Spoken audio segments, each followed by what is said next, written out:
Because you know I'm all about that bass, and no trouble. I'm all about that bass, and no trouble. I'm all about that bass, and no trouble. I'm all about that bass, Yeah, it's pretty clear. I ain't no size dude, but I can shake it like I'm supposed to do. So I got that boom boom that all the boys are chasing, all the right junk in all the right places. I see those magazines working on Photoshop. You know that stuff ain't real. Come on and make it stop. If you got beauty, then raise them up, 'cause every inch of you is perfect from the bottom to the top.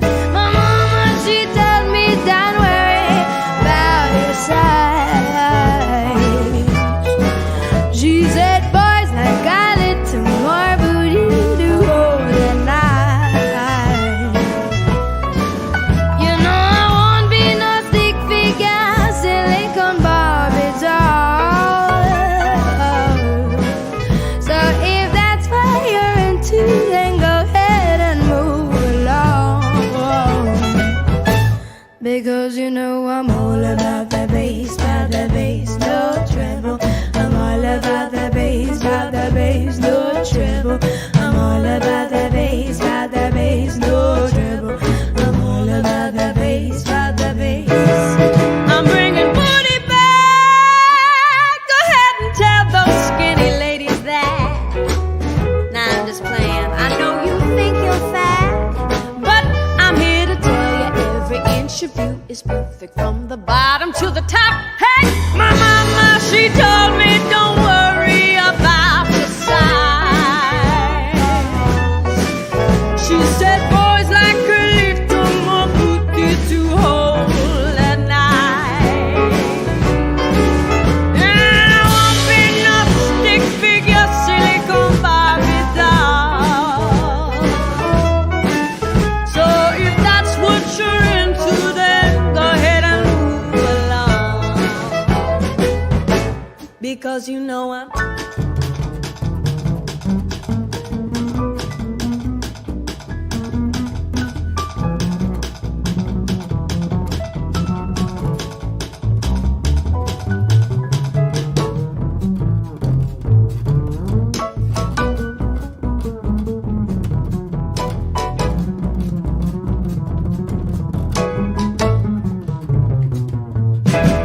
You see, my mama, she told me don't worry about your size. Because boys like a little more booty to hold at night. You know I won't be no stick figure silicone Barbie doll. So if that's what you're into, then go ahead and move along. I'm all about the bass, no treble. I'm all about the bass, no treble. I'm all about the bass, no treble. I'm all about the bass, I'm all about the bass, no treble. I'm all about the bass, no treble. I'm all about the bass, no treble. I'm all about the bass,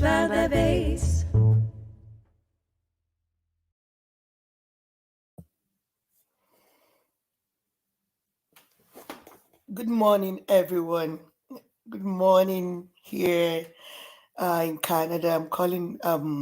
I'm talking from Canada. My name is Dupsy Baby. I'm your host this morning. So the first story we're gonna go with is the one of a pastor called Pastor Bolaji that is advising the member of his congregation. Can you just hold on 1 minute for one man to read out this story so that we can now discuss about it? All right. Good day to you, Dupsy. Good day to the listeners and watchers. Dupsy kicks it off with this. I am tired of begging married people to sleep with each other and single people not to. So this is a Pastor Bolaji Idowu making this exclamation to the public space.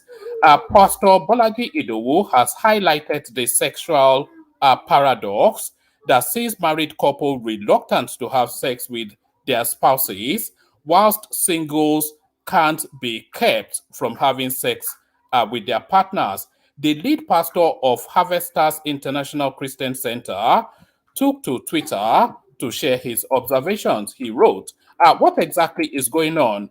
I am tired of begging married people to sleep with each other and single people not to sleep with each other." So this is what the pastor is exclaiming to the space. It says this come a week after he told members that spending the weekend at the home of a person they are not married to is not biblical. Dupsy, I'm not quite sure where you are approaching this, but this is really something that Yeah. yes, sorry, carry on. Yeah. Yeah, woman. Yes. Number one, you see, I understand where he's coming from. So, what I want to say first is that it's no pastor's business how people, you know, relate with each other in their homes, especially when it comes to the matters of the bedroom. It's none of this pastor's business. They love to control. I think that's why this man is coming from. But I understand that problem. What he's saying, I understand it perfectly. That married people, and if you're a married person, for God's sake, and you don't feel like having sexual activities with your partner any longer, seek help professionally. It's none of your pastor's business. He's not a sex therapist. So why is he, poke nosing into people's affairs, their private affairs? It's just about control, woman. But I'm coming from Well, the angle. Yeah, you say it's all about control, but people, it is. a lot of people actually go to their pastor for counseling, It's couples counseling, relationship counseling, spiritual counseling. My husband did this, and my wife did this. So even if the pastor is not really intent on coming in, they pull him in anyway, and this seems to be what they are coming to him about the most. Yeah, woman, but it is for those pastors to redirect their congregants to the sex therapists, to the people that will be able to help them professionally. That's what I'm saying. So don't feel like somebody that knows it all, because they don't even know, most of these pastors. And one man, even most of them that are saying singles are sleeping with their boyfriends. What's his own? Most of them are sleeping with those single girls in their churches. That's where I'm coming from. I'm not saying a lot of people don't have that problem. They do have that problem. But for crying out loud, seek professional help for that. It is none of your pastor's business, because it doesn't Do you identify it help. as a problem though, Dupsy, that I do. long standing I do. relationships they now sort of remove that physical contact I sort of a do. relationship, and then they just both become mommy and daddy, I and agree totally to that. they are I back to do. each other in the bed, and Yeah. is that a problem? It is. I agree. That's why I said people should seek professional help instead of you to just go and start talking to your pastor. Then your pastor will gossip about that to everybody in the church. So it's better when you don't find your spouse attractive anymore. And wait, woman, it's not as if most of those women doesn't find their husbands attractive. I think they're just stressed out by taking care of the children in the house, doing house chores, going to work, and meeting all expectations, that they are to be, that they are supposed to do in the house. So I think most of those women that are not really sexually attractive, that they don't really want the activity in the bedroom. I think they're just stressed out. That's what I think. Those kind of women, they need, a sex therapist, a professional, a psychologist that is going to help them to reorient them back to what they're supposed to be doing with their husband. And most men that are not actually, attracted to their women again, I think because the women are not bringing it bringing that thing forward again. They are seeking those things outside. So I think it's a big problem. I'm not even underestimating that problem in marriages. It is a big problem. Do you understand? But I'm saying this guy is not the right person to approach when couples have that problem. That's my argument. All right, and the idea of single people not sleeping with each other, he can whistle in the wind for that. I think that the number one hobby of single people is probably sleeping around, isn't it? Really? One man, if I wasn't sleeping with my husband when we were dating, how will I know that will be able to satisfy me when it comes to bedroom activities? How will I know? Do you approve? Because there's a puritanical argument to say that women should maintain their chastity before marriage. What is the meaning? But then there's an what's the meaning of that, woman? How will I know? You keep your virtues now so that you don't come across as a loose woman. Woman, why are you talking like this now? You have started. You think you are in your Sunday school this morning. Woman, why are you talking like this? A lot of people, woman, hid under this Christianity while they don't know anything in the bedroom. So when those women got married to them, they started having problems because those men couldn't even perform. They hid under this nonsense to say you're not supposed to touch a woman before marriage. The counter argument is this. If a woman decides to try before you buy, let's put it that way. If a woman decides to try before you buy, and she tries it and it's not to her liking, how many more can she try before she buys? Before she becomes a loose woman? How many partners can a woman sleep with before she finds compatibility? That's the thing. Woman, you have to be strategic. You have to have that intelligence to be able to know the kind of person you want to test. If you're dating somebody, after a while, get down, see if this guy can perform. If he can't perform, move on, my sister. What's the determining factor? If a guy is compatible with you in all of the parameters that you are looking to find in a partner, he has all of these qualities that you aspire to, but it's not compatible in bedroom matters sexually. Is that a deal breaker? Does that end it right there? Number one deal breaker here now. Woman, what are you talking about here? Number one deal breaker here. Yeah, but women are not meant to be sexual beings now. What are you talking about now? Woman, you want us to fight this morning? It's too early on Sunday morning.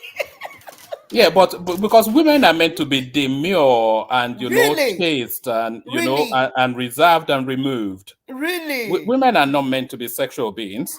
Do you know this thing that we're talking about is a real serious women are problem. meant to come into sex reluctantly.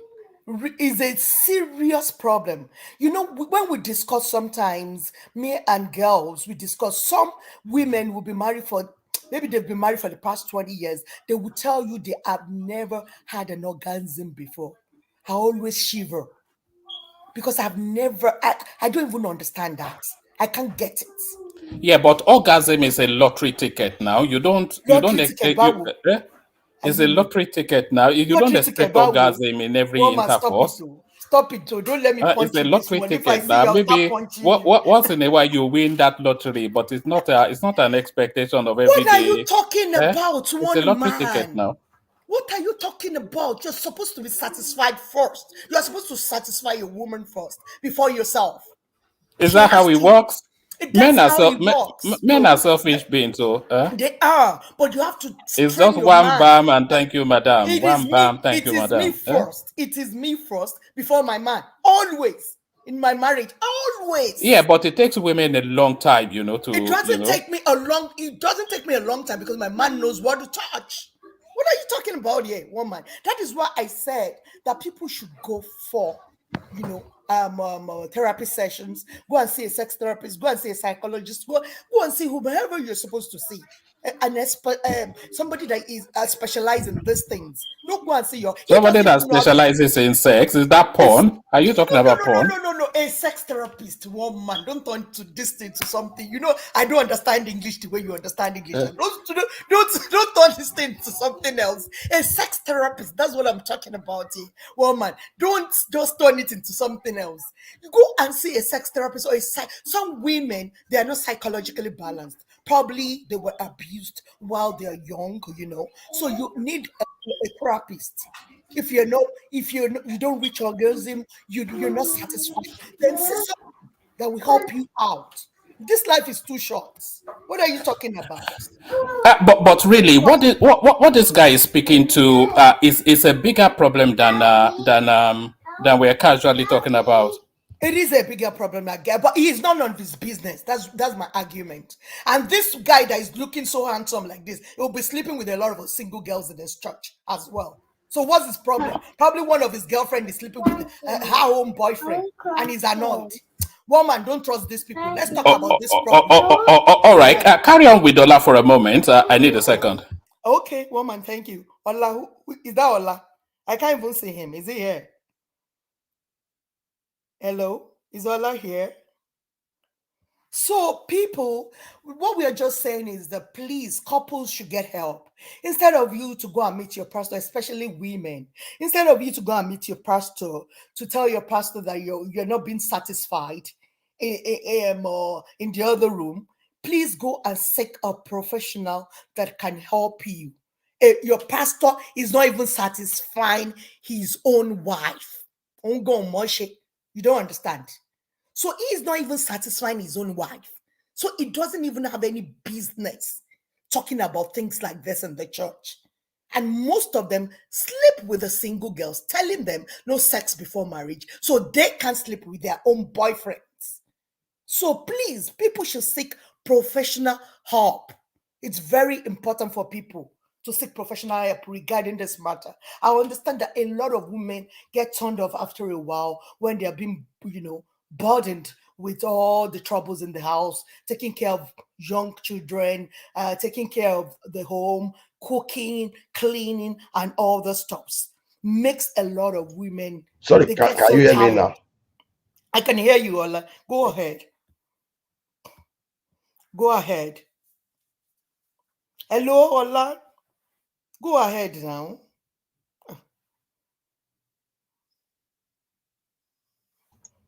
Ola. Sorry, can you hear me? Okay. Hey, I can hear you. Go ahead. I'm ashamed.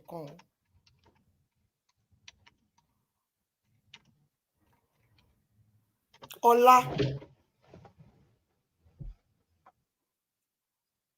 We can't hear you. Okay, let me continue. Okay, I can hear you now. Can you hear me now? Okay, now we've been waiting. Go ahead with your contribution. Yeah. Now, the thing is this. I got your point, and I think your point to some extent very valid. But one thing about our society these days is we have access to more information that we can actually process. So, and that has introduced some level of cultural shift, So that is where we start all this comparison this day. About man satisfying women, sometimes it depends on so many things. Capacity is one of those things, and unholy or unrealistic expectation is another thing. Because for a man to be able to satisfy a woman, a lot of things goes into it, not just like, oh, look at this now, look at the Nigerian environment. You are in an environment where the men there will just wake up 4 o'clock. By 5:30, they're on their way to their place of work. And some of these guys, they will never leave even the office until like 10, 11 o'clock. Such men, they will never be in the right state of mind, or when I'm talking of physiology, physiologically, they won't get the natural state to be able to perform some things. But now, when women now or men start looking at porno, When they start looking at porno now, you start building some kind of unrealistic expectation, because some people that are paid to do a job, that's the only thing they do. That's what they are trained to do. You understand? They have, you know, they build themselves to a particular level to be able to perform. Now, for a man to be able to get to a reasonable extent, they will have to introduce some kind of thing that I can call some kind of exercise to keep them fit. And men too, we have to watch their diet. And when you go to our society, one of those things we lack is we don't know that the way you look in terms of your stature, your physical outlook too contributes. You see, that kind of society, you take the big size. You know, big size not necessarily because of your muscle. Yeah, if you are big and you have muscle, for example, it's different from when you are big that everywhere is full of fat. So when you are full of fat, sometimes all those things tends to hinder your performance. So those are the things. So before we can get to that stage you are talking about, there's going to be a lot of education too. Not people going watch a porno and be using that one. No.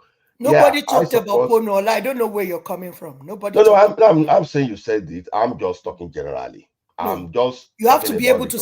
You have to be able, as a husband, to satisfy your woman. That's what we are talking about. Nobody's talking about porno. No, you don't have to. What do you mean satisfy your woman? Is she what's this? What sort of language is this?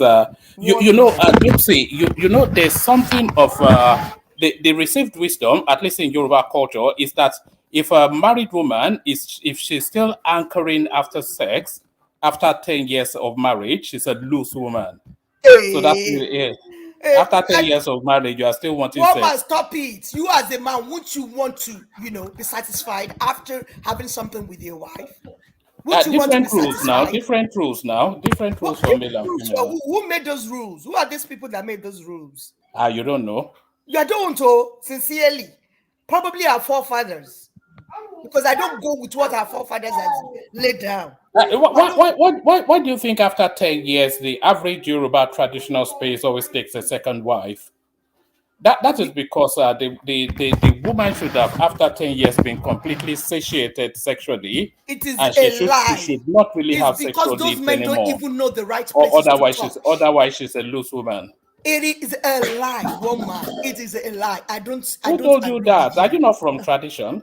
I'm not. Actually, I am not. I don't support this kind of traditions that wants to corner women. They want so women should be wanting sex. You approve of that? You approve of women wanting sex? Not random. No, we're talking about couple, married people right here. We are not talking about random. Okay. Should a married woman initiate sex with her husband? Mogbeo. Should she initiate it?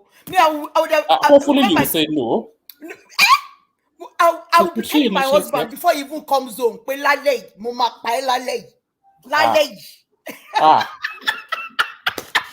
and you are Yoruba. One man. You must be Americanized to Yoruba, sort of. Is that culture? Okay, woman, how do I ginger my man? How do I lead him on? How do I want him to be wanting me all the time? Chioma, please disagree with your sister. Tell her I'm right. Surely a married woman should not be desirous of sex. Oh my especially God. After 10 years. Can you guys hear me? How are you? Yeah, we can hear you. Okay, good morning, Dipsy baby. Good morning to you, dear. Good morning to you. Man. Good morning. How are you? Good. Chairman, you can just continue to contribute. Yeah. So I agree with Dipsy, I agree with you if one is single, you understand. But if you're married and you're in a relationship, you already know what you got yourself into. You understand? So I think you just have to endure. Sex is not really everything in a relationship. So that's where I agree with one man. But what are you talking about, Chairman? Are you saying that married women should Mhm. not enjoy sex, or is that what you're saying? I mean, it's enjoyable, but I mean, when you have kids and then you're just serious about your relationship, that shouldn't be like the main theme. You know, But it keeps some it people, going, though. It keeps it going. That's what I'm saying. it It keeps keeps it going. Yeah. Yeah, it keeps it going, but so is like having other activities to do, like hobby, traveling, enjoying each other. There's other things that can compensate, you understand? And there's Yeah. sex toys.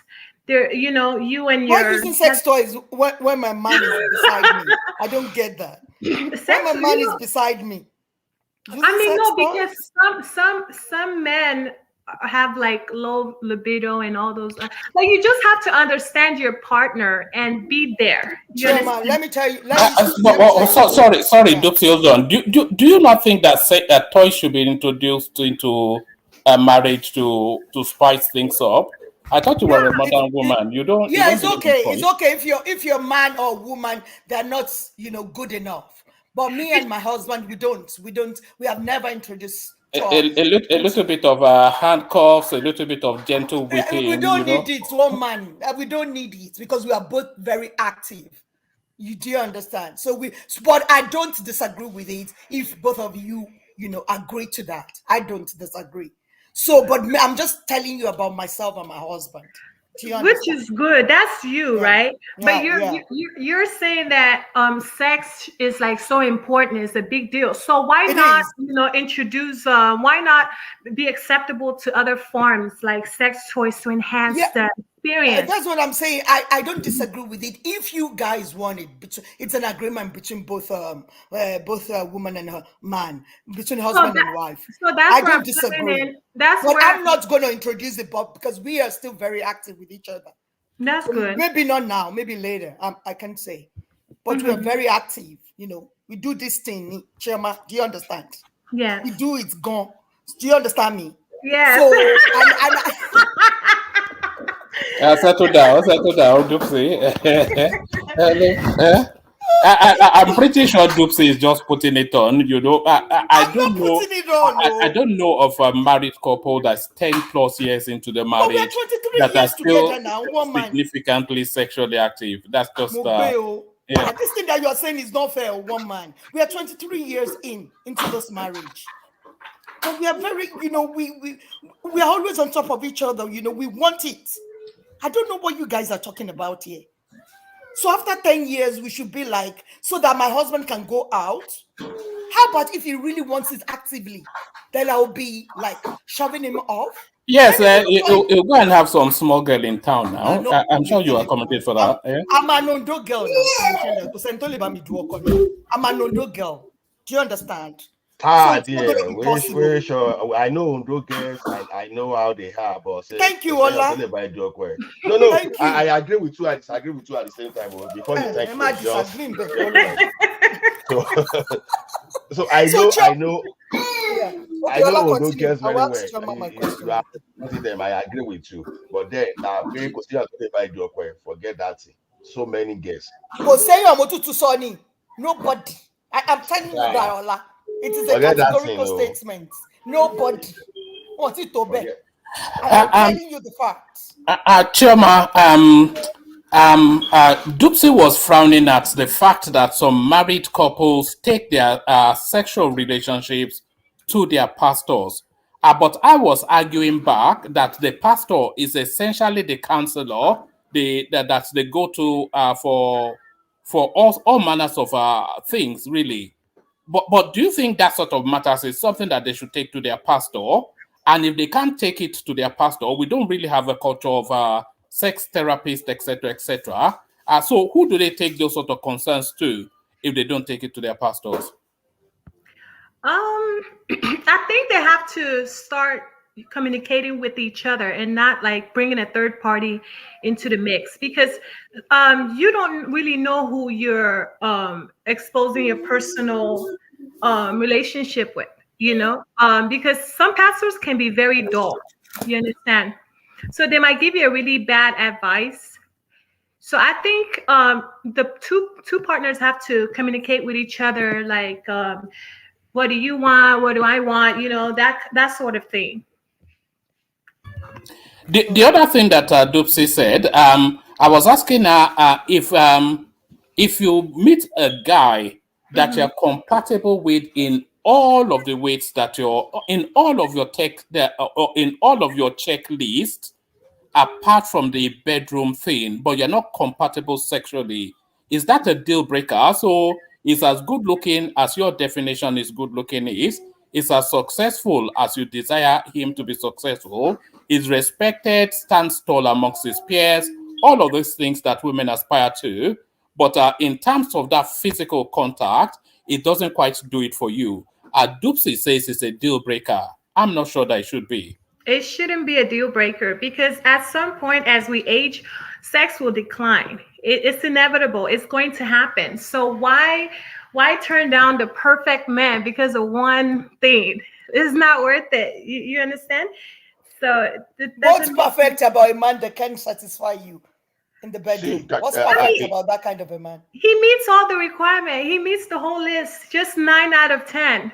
So No, it's why? not perfect, no. That Huh? one thing last one is 20 on its own. Well, that's where I have to strongly disagree with you on that Oh because my God, Chioma. there's a lot of women that their husband is not satisfying them in bed. A lot of rich, successful women, you know. So what do they do? What do you think? How do you think they satisfy each other themselves? How do you think Like they satisfy themselves? foreplay, sex toys, all those things. Really? You know? Really? Yeah, Is that what you helps. think? Okay. Yeah. I'm just being real with you. These things happen. A lot of Okay. women, you think they're perfect, they have the perfect husband, the husband is performing. They're not doing jack. You just have to find other ways to compensate, you know, play with your partner. Why and did make it you work. get married to that man in the first place? I don't get it.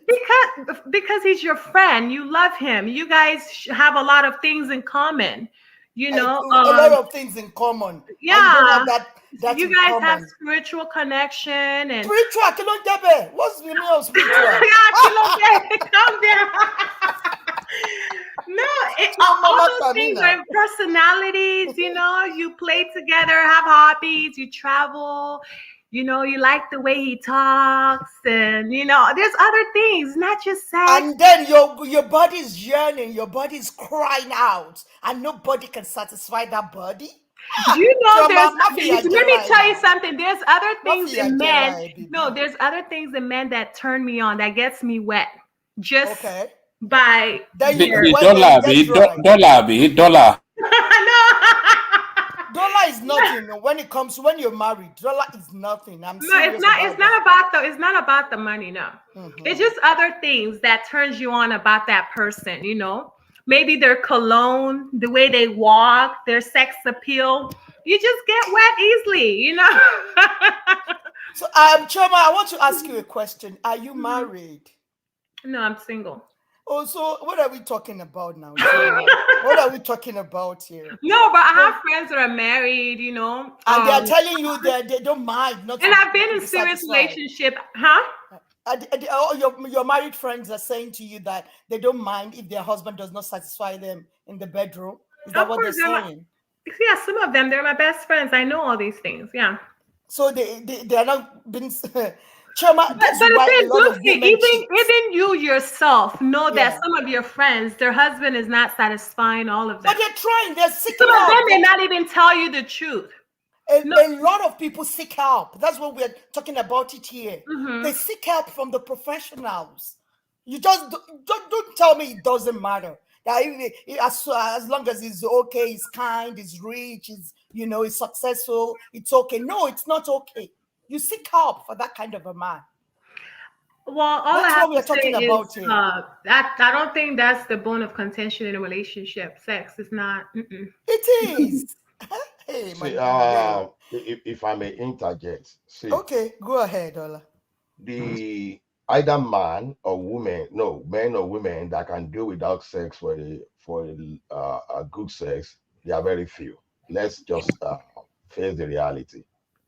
Like what makes people look like they do without sex is just when they are very busy. If they have some kind of ambitions they are pursuing, the less active you are, the more you are likely to be looking after some kind of visual experiences. You kind of having some kind of nostalgic feeling that, oh, this license should be.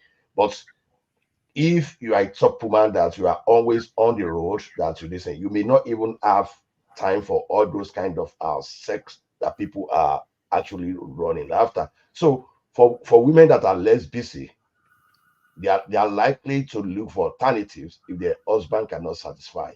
Maybe they can go for one guy that spent his whole entire life training on how to last like 5 hours on women or to do some other things than real job, while they keep their multimillionaire or multi-billionaire husband.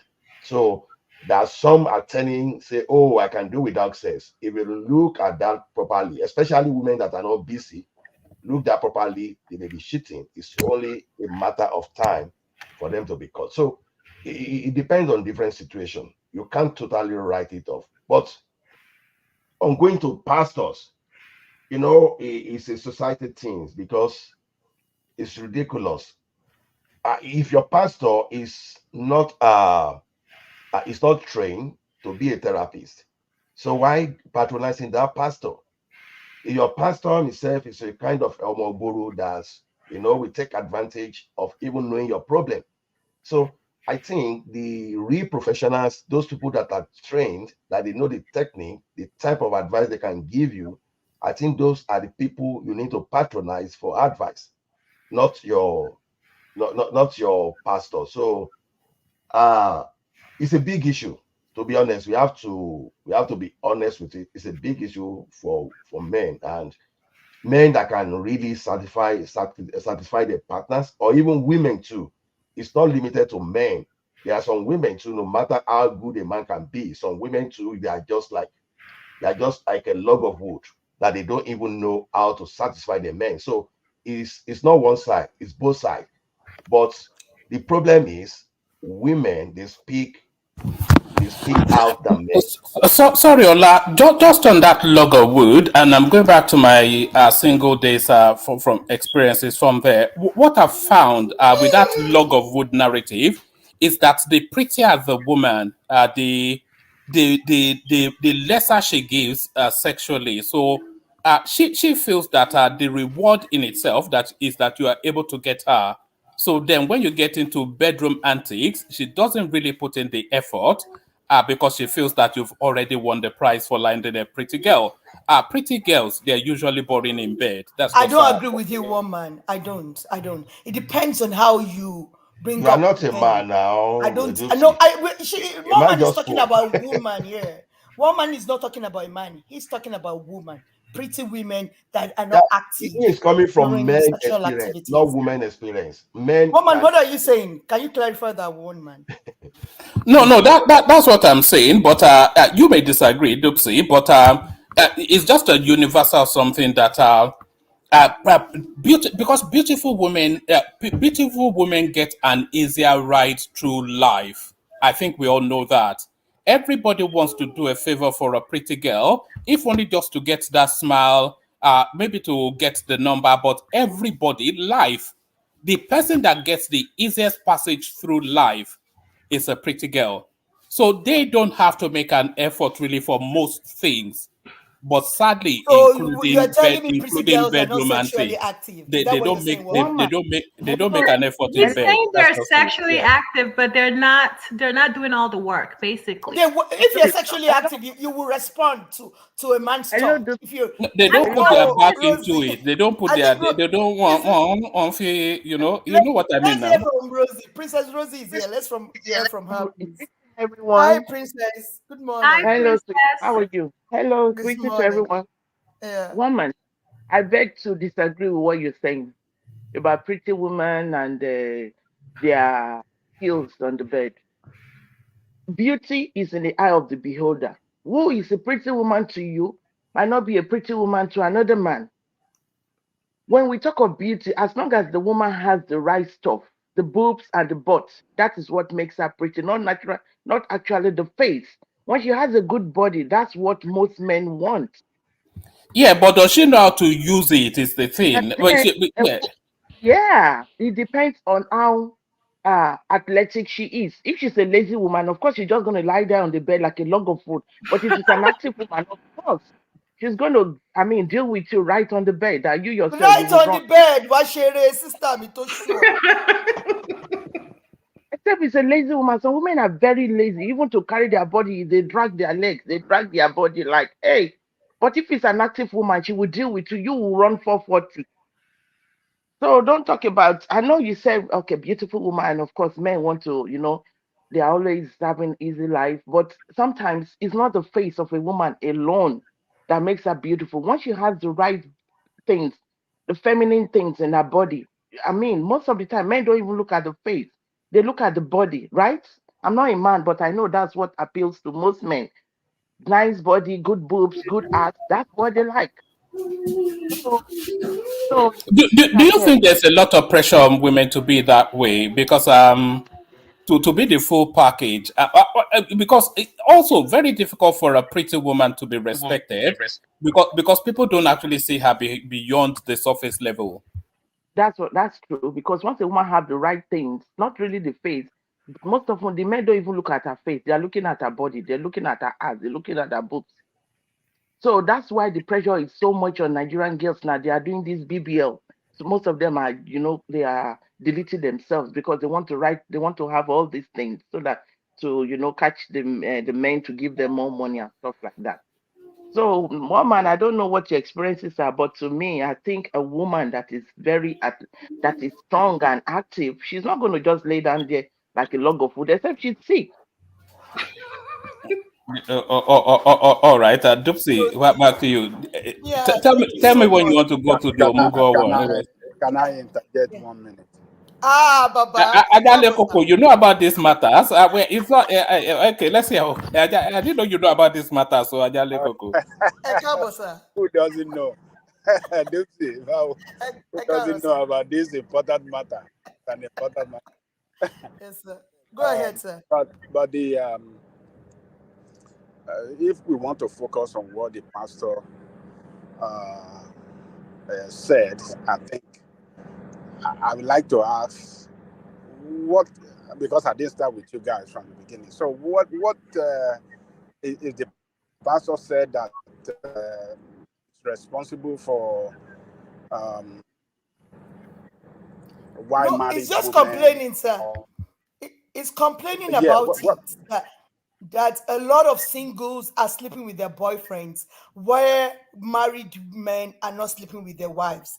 Married people doesn't want to sleep with each other, but singles that are not supposed to do that are doing it, and the married that are supposed to do it are not doing it. That's the concern. So what did he say? What did he say that is responsible for the married one?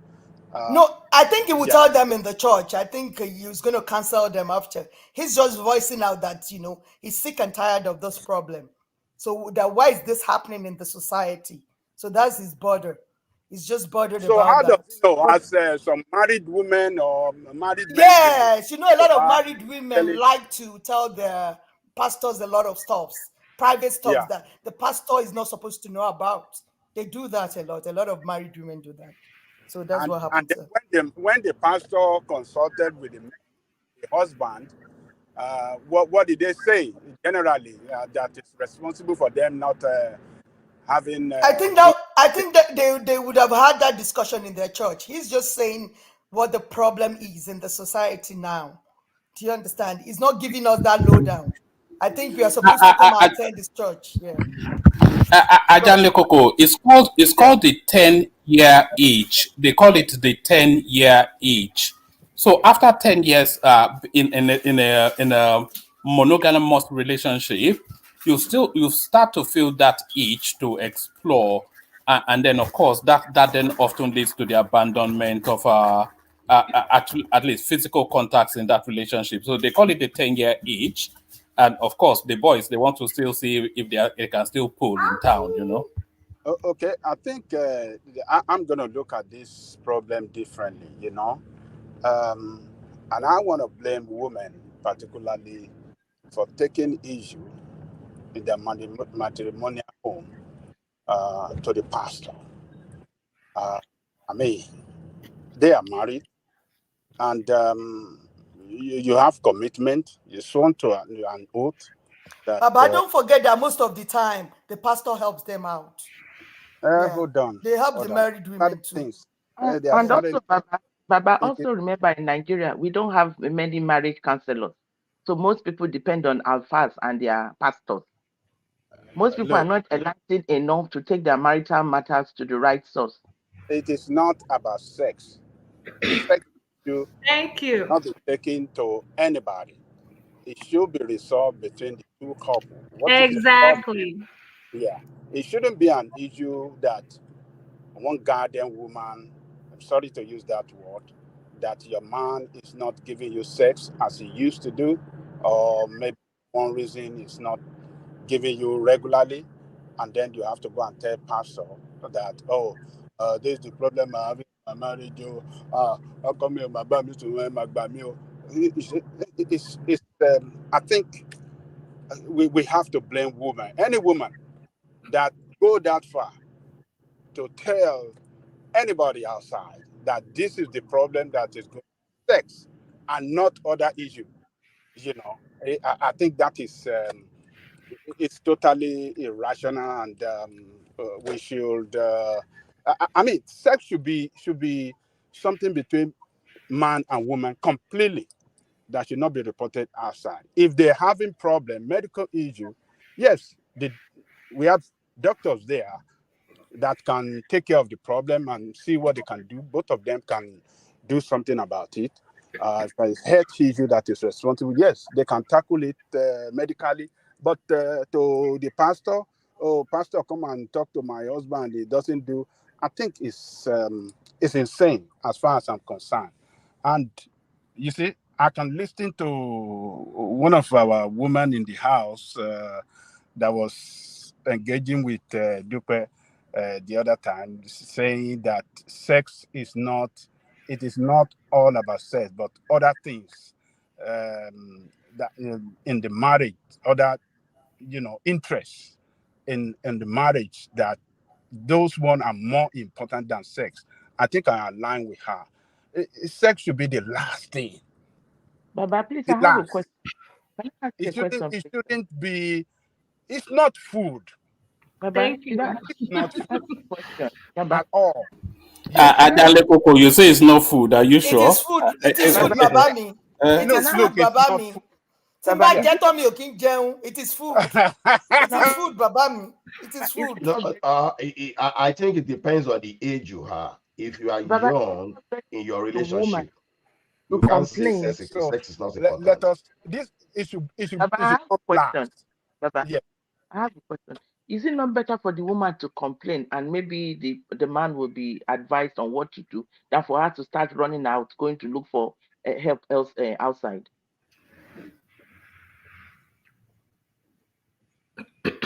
If Ajale is not there, see, it's good for women to Hello. complain. What's the question, Deuce? Sorry, my phone dropped. Okay, Baba, my question is this, that is it not better for the woman to complain to the right source so that the man can seek for help, and instead of her leaving, not complaining and going out to seek for help from other men? I What know is the sex right is not source? Which source? maybe going to see a marriage counselor. They will advise them on what steps to take instead of exposing it to the pastor. Is it not better for her to talk Do to we have the marriage? Do we have marriage counselor in Africa? Is it not this issue we're talking about? Is it not focused on African life or African church? But not some women will not complain, but they will start going out to start looking for people to satisfy them. I know Okay, if you sex go to in marriage is not the ultimate, but it's a necessary. It's necessary. It's not the ultimate, but it's necessary. yes, it's So, necessary. Yeah, it's okay, necessary. so But is it not better for her to complain and ask people to than for her to secretly go and be looking for partners outside? well, I will agree with you in a society like this, Western world. But I don't know anything about marriage counselor. I think husband and wife should be able to resolve whatsoever between them if they really love each other. If they don't love each other, it's a difference. Because you see, the word love is stronger than anything in any other interest in the marriage. If the love is there, husband and wife will resolve issue easily among themselves. But when the love is not there, yes, you will start seeking for help from outside because the love is being managed. It's not the genuine love between the two of them. That's Uh, it. You're just managing love. It's not natural. If the connection is natural between both of you from the beginning, you will love each other for whatever circumstances, whatever situation that any one of the couple find themselves. I mean, both of them find they will love each other, they will stick with each other, they will do things together, and they will manage a better life between both of them. You know. let's bring Oriola in. Oriola, I'm surprised to see you here. I thought this was some age bracket thing. I didn't know you were active in this matter. So Oriola, what do you even know about girls, Oriola? Eh?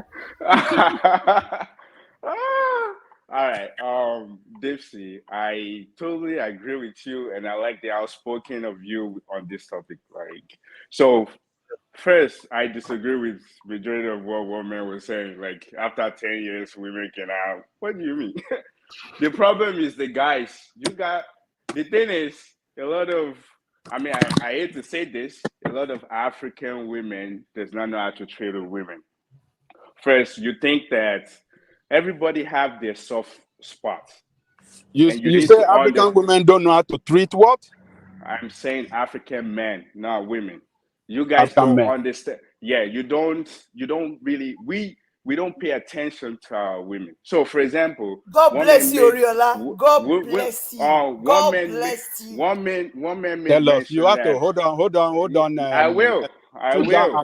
Dupsy, before you start jumping up and praising this guy, let us tell us uh, uh, um, the treatment Okay, that Baba we mi. don't know. All We right, don't let Oriola we don't carry know on to what to do. justify Yeah, that statement, Oriola. yeah. Okay. All right, so I know you jumped like you went through different topics. So I'll start with the one you said about beauty. So the thing is, when women lay there and they didn't act, that's because the guy does not know what he's doing. He don't understand the women. You don't know like the women soft spot.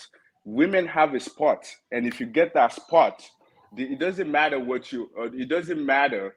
They would react to you. They wouldn't just lay down there. So the thing that Oh, guys always Oriola. do, Oh, God. You are too much. the Oh, thing God. the thing that guys always do is this. You think that you just pull out your thing and just stick it in. No, women, you need to caress them. You need to understand their point, like how what would get them to be so into you. So for example, I don't really I'm married now.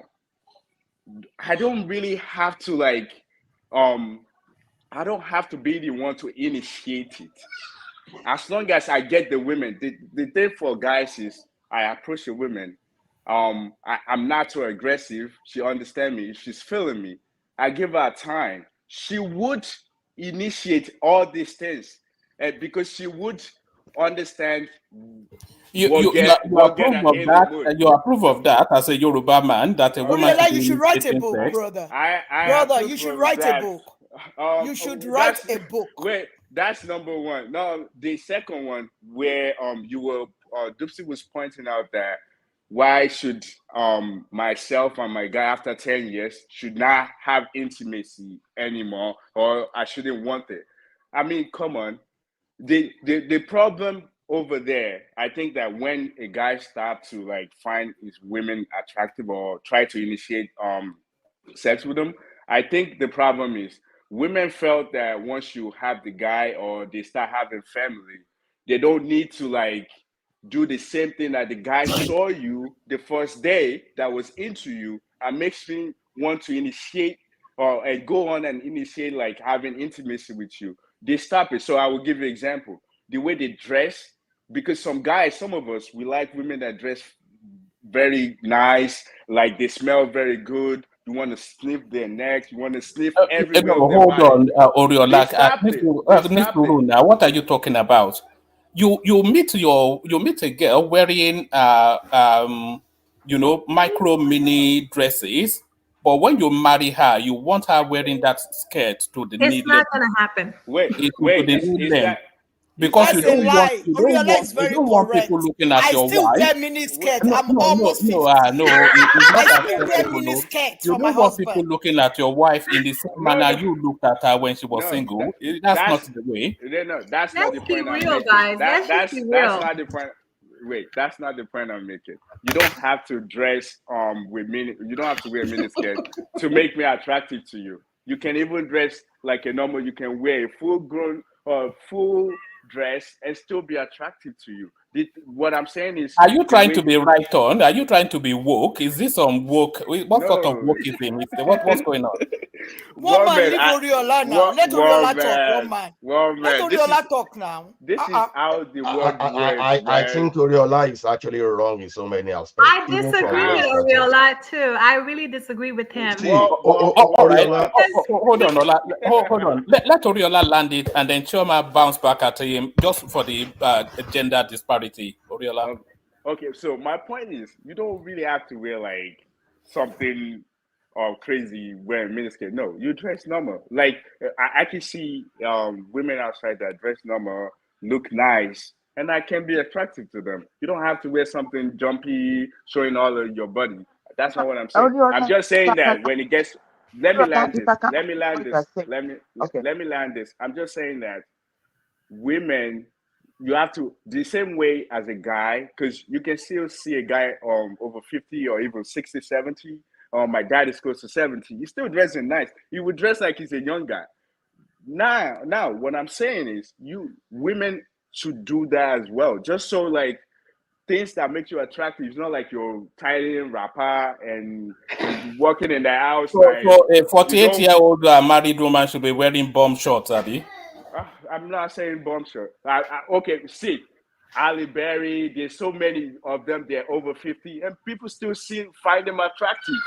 Why? That's because they carry themselves, they dress nice, they make themselves look very admirable. That's what I'm If I saying. might add to And what you're saying, some if I might women add to doesn't what do you're that. Oriola, if I might add to what you're saying, a woman don't have to go nude or naked before she looks attractive. Yes, that's correct. Yes, Well, you don't have. you I don't like have women that wear don't have jumpy stuff. exposed. Yeah, it makes you even look kind of. I mean, sometimes it's Guys appalling. don't Sometimes, respect those women. Guys yeah, don't respect those like the women. way you can be fully dressed And and still look. I disagree. You yeah, don't have to guys don't expose all respect. your See, intimate I'm parts not. before you are I'm the not going man. to snitch on myself, but in my days, I know what it is. And I think the lady that just finished speaking, she said that guys only like front and back. Who tells you that? Those are just the one we just want to mount on. Those ones that we want to keep in the house, they have to look pretty in their face. That whenever I go, the guys, without even saying it, they give me the respect. Guy, that I got a 10 next to me. Who cares about the front and back is just for me to mount on. I'm not keeping that. I mean, if my wife comes with that. Hold on. Sorry, Oriola. Sorry, land, and then Chioma can bounce back at you. But is a 10 a wife? Because Well, I think yeah, it's 7. I think it's 6.5, and a 7 is a wife. But I think anything above a 7, she's not really a wife because she's under constant pressure just because of how attractive she is. I don't think a 10 is a wife. Yeah, I won't say all of them. I would say maybe most, because some of them, when they're like 9, 10, they get to use what they have to I'm talking in terms of money to attract men. A 10 is But Laurel White. but not all of them, because let's say Beyonce, for example, she know what she wants. I mean, he got them young, so that he got them young. So, but I understand the point you're making, that most of the 9 and 10, they're not like wife material, because a lot of them, they're promiscuous, which is right? Because they usually No, use what not they have to get what they they're want. just a trophy wife. They are a trophy wife that the man wants to display. Not that they are promiscuous. They are just a No, trophy wife. no, I'm a guy. I know what I'm talking about. Not all of them. I'm not saying all of them. I'm not general. I'm just saying some of them, they are. So I understand that 8 or 9, 10 is very difficult. And they're very difficult to catch. I mean, they have attitude. They don't want to listen. And even if they get money, and money is masculine. And when they get money as well, it becomes very tough because you can't have two masculine in a house. There will be a problem. One has to be more feminine than the other one. So I understand that part. So I'm just saying, I agree with Dupsy with the point she was making. I mean, after 10 years, I should just let my wife go. No, she has to. If she look good, attractive. But the thing also is, man, we like multiple. So it doesn't matter even if I got 10 on my side, I might still look. I might still want to do something outside. Doesn't mean that I don't love the one I got, but that's just man. So, but the fact that we just leave that one alone, not treat her just because you're over 10 years, I don't agree with that. I just think the men, especially the African men, we just don't pay too much attention. You have to your women's sports. Know it. Some of them is just their hand. Some of them is just, I mean, it doesn't really. I just think understand your women. Oriola, you should write a book, really. I'm serious. I don't need to. I just learn. You should write a book. The lady that want to counter, the lady that want to counter me. Go ahead. Okay, Chioma, go ahead, please. Okay. My thing is, it all depends on who your partner is, who you're marrying in a society. Because with marriage and family life comes obligations and responsibilities. So, I mean, it's good a woman should appear like a responsible wife and a mother, represent her family very well. And of course, she can keep it sexy to attract her husband, but still, she has to look responsible. So the pressure to, keep up with 20-year-olds is really what's screwing up marriages, depending on who your partner is, actually. So that's just how I see it. It depends on who you marry in a society. You guys shouldn't dictate the way we want to dress. I dress the way I want to dress. If you're married to a pastor, Dupsy, if you're married to a pastor, I can never be married to a pastor. I'm not a Christian. Okay, so that's individual difference. That's what I mean. Depends on who you marry in a society. Your voice sounds so sweet, and I mean, I know I've been reading it from the comment section, but hearing your voice for the first time, it sounds so sweet.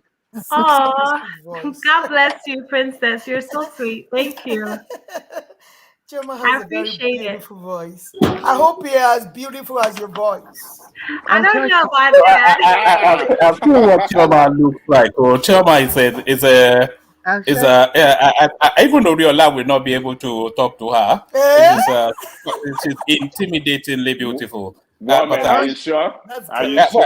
I don't know. You know, there are certain women that they're so intimidatingly beautiful that when you go there with confidence, but when you land in front of them, you say, I like you. I like you. But that's normal. Wait, that's normal though. That's a normal thing. You just gotta get over it. Once you have like 2 of them in the bag already, I don't think you'll be that shy to speak to any woman. Oriola, you have a lot of experience. No, it seems like that. You understand what I mean by it depends on who you marry. I agree. But you said that, but I can't get married to a pastor. No, exactly. So a first lady cannot be doing mini skirts. She has to look like a responsible mother. I agree. Wife. Yeah. I agree with you on that. And I'm just saying, let people dress the way they want to dress. Don't let us dictate it to them. Wait, what do you mean? What do you mean? What do you mean you can't get? What do you mean you can't get married to a pastor? So you don't see all of those preachers that their marriage get crumble, or you don't? This is not life that we're living. You have to. just changed along the way line, right?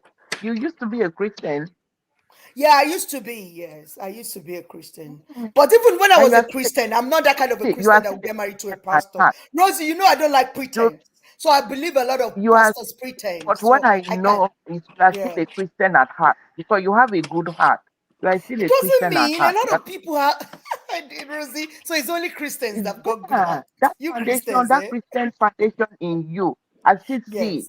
I still see it in you. But it doesn't. You have to be a good person if you're a human being. That's what I believe. It's not. It's not for Christians only.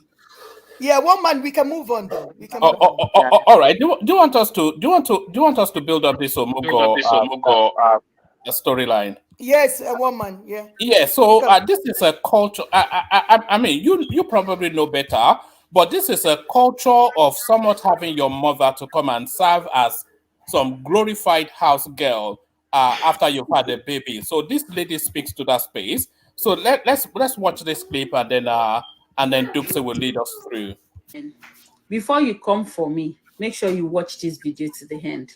I have tried to ignore this topic, but I think it's about time. I know God wants me to talk, so I will talk this afternoon. Please, whenever your mom comes for Omugo is that visit that mothers come after the wife just had a baby. Please tell your mothers that they are not coming for holiday. No. If your mom wants to go on vacation, maybe you should send her to Dubai. That period after child delivery, she needs your mom to come and assist her with taking care of you and the baby. Yes.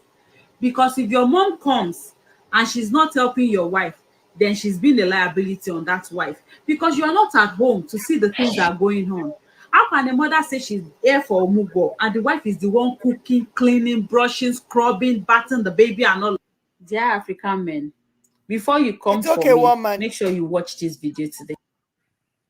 Yeah, I think is that the end, or is she still speaking? Yeah, About? no, that's the end. She just Okay. looks back again. But let me just say this Okay. and then hand to you. I Okay. thought the Omugo was meant to be the wife's mother, who she can control better than the husband's mother. Yeah, it can be anybody actually, either if your mother's husband or your mother. You know, it can be anybody. But I don't support it anyways. I don't support it. I don't. Because somebody like me, one man, I've got 3 boys. And may God spare my life and my husband's life. I am not planning to do Omugo for any of my children. Yeah, I am not, because I'm not wired that way. I'm always saying it. So it is not everybody that is wired that way. People should be careful. You are not entitled to it. You have to be sure your mother can do it or your mother-in-law can do it. Don't let us be entitled, please. I never did it for my mother-in-law. I brought my mother-in-law here when I had a help in the house. We took care of her. She had a nice time. She never lifted a finger. We cooked for her. We did everything for her. My mother came when I had my second child, and my mother suggested to me that, you see, it's good for you to have somebody always. And since that time, I've been having 1 or 2 people in my house to help me. Yes, people will say, in abroad. Yes, I do it because I want to, have great time with my husband. I want to have great time with my children. I don't want to be too stressed. So people should know who they are bringing. If your mother-in-law is Alakpa Ike, a sophisticated woman that doesn't want to do that, please do not force her. Don't let her come to start washing, doing this, doing that, birthing the baby. But if it's a mother-in-law that is caught for that, okay, go ahead, bring her. Even if your mother doesn't want to do it, don't force her. It's not everybody. That's why I always say that it's not everybody that wants to have children. It's not easy to take care of children. So please don't let us start castigating our mother-in-laws or your mother that she was sleeping, not helping you. If she doesn't want to help, you should know when to have a child. If you can't take care of that child, or you can't bring somebody else to take care of that child, do not have it at that moment. It's going to stress you out. It's going to depress you. And it's going to strain your marriage. So don't let us feel entitled to our mothers and our mother-in-law that they should have to come and do omugo for us. I won't do it. I won't do it. May God let me and my husband live longer than this. I'm enjoy Is that not a selfish position to adopt? It though? is. It is my life. It is my selfish position. Oh man. Yes, it is my own thing. And I'm not castigating the people that can do it. Kudos to them. But don't castigate the people that cannot do it, please. Look for somebody that can help you. If you're not capable enough to have a child, do not have that child until you're capable, until you're going to be present for that child. It's not easy in this Western world to have children. That's what it still boiled down to our topic last week. It is not compulsory. Me, when I was raising my kids, I still have a person in my house, yes, and they're always legal. I live in Canada. People in Canada will know what I'm talking about. It's called living caregivers. So I can't do it one man. I can't stress myself like that. You don't understand. Cleaning, washing, cooking. I want to relax with my husband. That's why I'm good at it. Yeah, but that is what they are there to relieve you of now. They are there to relieve you of the cleaning, cooking, washing, some people are raising not the cut for baby. that. We're saying the That's same thing. the omugo role now. Yeah, some people are not cut for that. Some people don't like that. Some people don't want to do that. Don't force them. Don't feel entitled. That's what I'm saying. Don't feel entitled to it. And some others will do it perfectly. Some who don't like it, they don't want to do it. Well, but people feel entitled to it. That's what we're saying. Go ahead, Rosie. Dulcie. Oh, somebody wanted. Okay, you can go ahead. Yeah. As for me, I think when we talk about omugo, I think it's not right to abuse. What is the program? For me, our parents have raised us, and I don't think it's fair for them to start raising the grandkids. Raising children takes a lot from a woman, especially. God bless you, Rosie. Thank you for that. Lot. Getting pregnant, going through childbirth, raising the kids is a lot. It takes a lot from her. So when now she's now elderly, that she's supposed to be resting, now you want her to start all over again. I don't think it's right. When you want to have kids, But some grandmas actually look forward to that, though, Rosie. They actually live for that. They won't even let you hold the baby sometimes. Because they want to correct all of their mistakes that they made with you, and they want to, yes. Yeah, if your mom comes or your mother-in-law comes, then don't feel entitled that they have to come and wash and clean for you. No. If they want to hold the baby for you, yes, fine. But don't expect them to start doing everything. No. I don't think it's right, because they should come and say, okay, they want, maybe sometimes when you just have a baby, some people have postpartum depression. Some people have baby blues. Okay, they might be around there with you, chat with you, spend time with you. If they want to help you, if they don't want to, but don't force them to do what they don't want to do. I don't think it's right. After raising you, then they come around again and start raising their grandkids. It's too demanding. To me, it's not right. Because for me, when my mom came, when I had kids, I didn't even want her to do anything. I was like, Mommy, she told me, mom. You can be home, like when I'm going out, I want to go to the store. I don't want to be dragging the baby in and out of the store. Okay, fine. Good. But not that my mom should come and become my house girl, or my mother-in-law should come and become my house girl because I've had a kid. No, that's not right.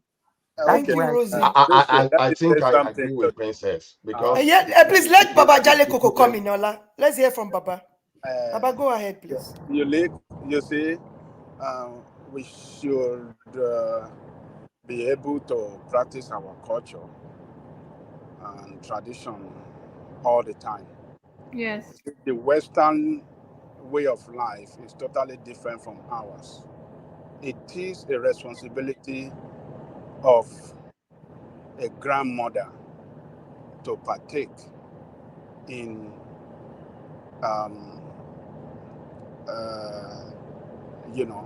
upbringing of the grandchildren. That is a pure Yoruba culture. And when his child, whether a son or a daughter, have a baby, it is the culture for them to be present in taking care of the baby and the mother. So it is not the way some have described it, as if we are trying to put them through pains and suffering at all. No, they love it. They enjoy it. You can't. Baba, it's not everybody that does that, Baba. Somebody No, like hold my on. mother-in-law is not cut for that. She didn't do it. She never did it. She's old now. She didn't do it because she doesn't like that, and I didn't force her. She came for visits to come and enjoy herself. She would sit down, relax. We take care of her because she doesn't want to do that. So don't let us say it's our culture. Don't force anybody. If that person is willing, fine. Some people are not willing. They don't want it. They want to relax their body when they're in their children's home. They don't want to be cleaning, taking care of the baby. They don't want to do it. So don't let us force them. But the willing people, let's applaud them. Kudos to them. So it's not anything to do with culture, Baba. It is personal interest. No, it is not. Hold on. Let me tell you this. Some people are westernized by their upbringing, and maybe due to that Western culture that they've adopted, and they might not see it as compulsory. It is compulsory in Yoruba land, by Yoruba culture. When your child have a baby, you have to be there to support her. It is the culture. You can't sit at home when your grandchild or when your son or your daughter have a baby and you don't want to go and help them. You can't do that. People will mock you. They will say, "What kind of mother is this? What kind of grandmother is this?" It's not there to support them. You said earlier, Dupsy, that it's not easy to have a baby in the modern world. I mean, the Western world. That when you are not ready, when you think you cannot have a help for you to take care of the baby, don't have a baby. It is because of that help that is required. That is why you see our grandmom will be there to support their children. So it is the culture. So, and we should not do away with our culture. We should not say, "Oh, it is not good. Oh, it is a way of putting pressure or suffering and pains on." No, that is the way it has been. Baba, from generation let to me interject you for a minute, sir. Let me interject you, sir. My grandmother was the Yalaja of Ado Ekiti. My grandmother, I'm not even talking about my mother now. My grandmother, my paternal grandmother, do you understand? She was a very high-class woman, sophisticated to the core. She's got like 6 people that even takes care of her house. That kind of a person can never, and she never did, to come and take care of her grandchildren. She never did.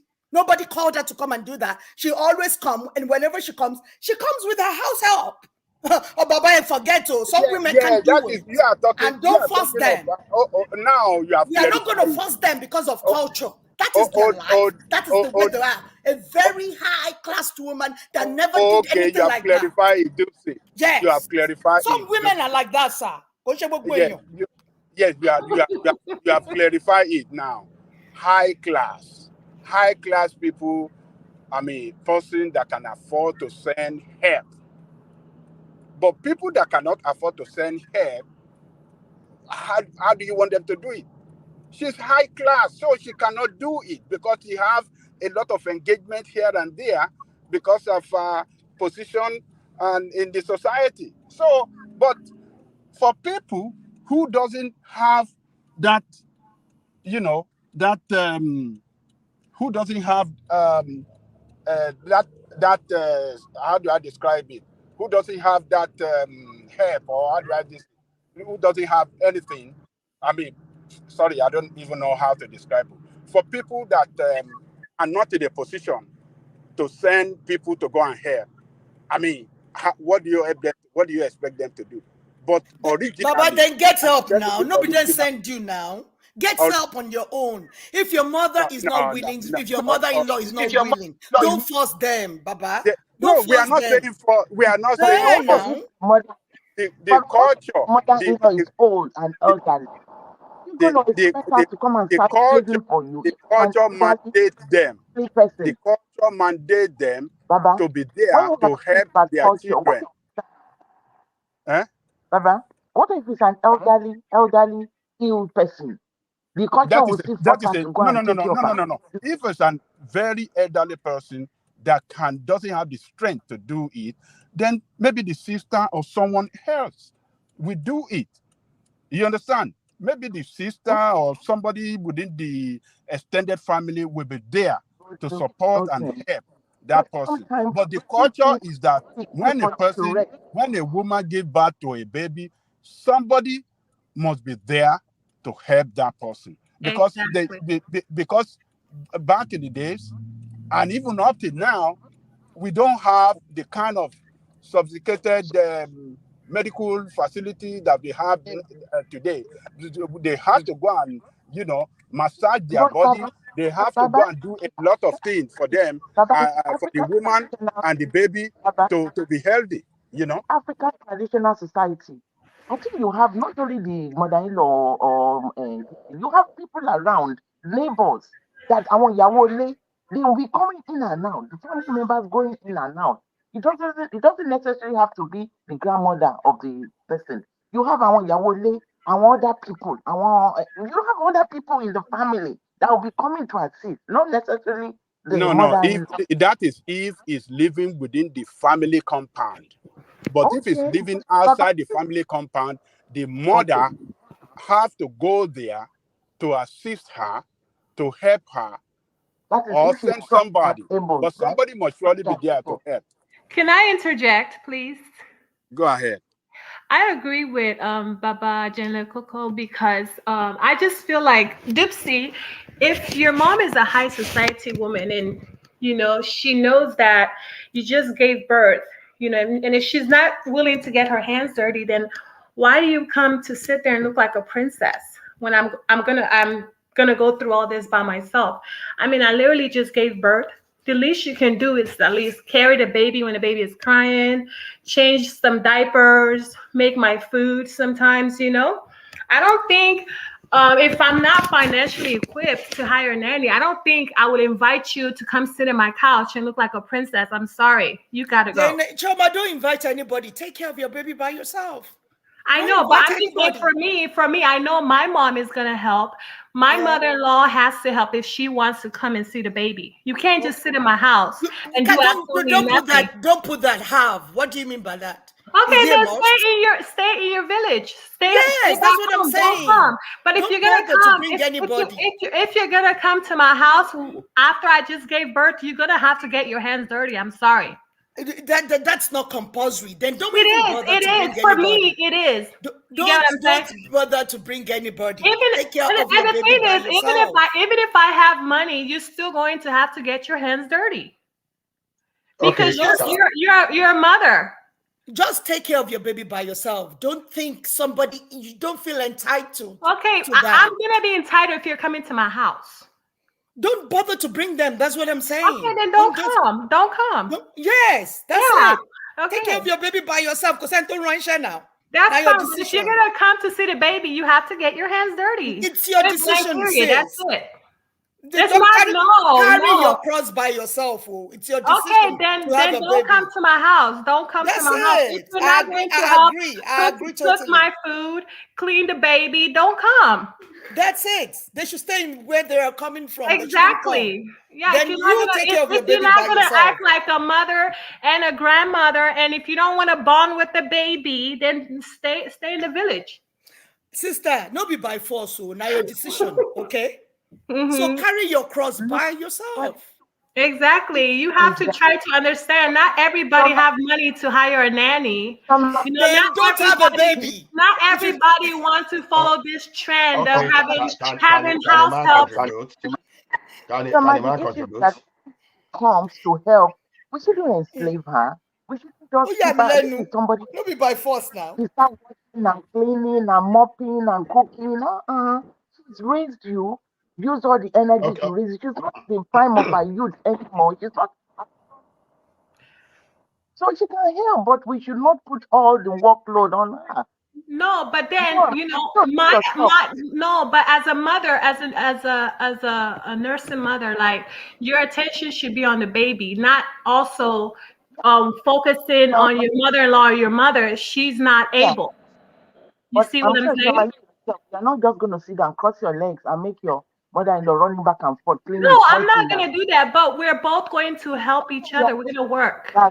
that's what I believe too. We help each other. But I Yeah. don't feel that now you have come to enslave for me. Oh, I'm just going to lay on the bed and be eating and be sleeping. Whereas you are cooking and cleaning and I just think that is wrong if a high society woman comes into the house and bring nannies, like be a mother.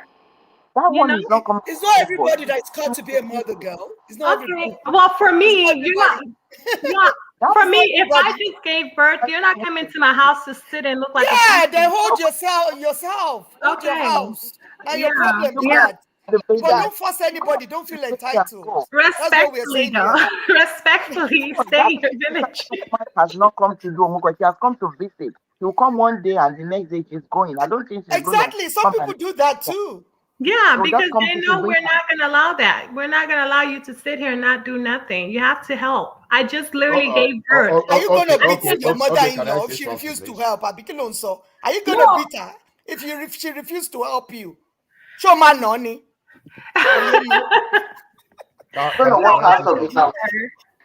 Okay, let's all come in, please. You see, the way I look at this sometimes is that we are so exposed to the point that we are beginning to lose our identity. And over time, we Africans, we've made ourselves so inferior to the point that we are losing everything that is unique about us. That is why we start looking at the way the Western people behave. I've heard what you said about the high society women. Something I disagree about those high society women because in some instances they control you. You can't even control them.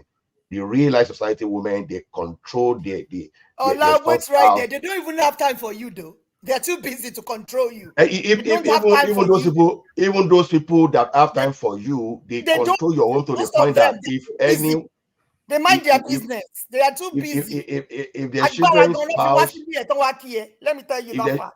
If their children's spouses misbehave, they can even chase those spouses away from that home.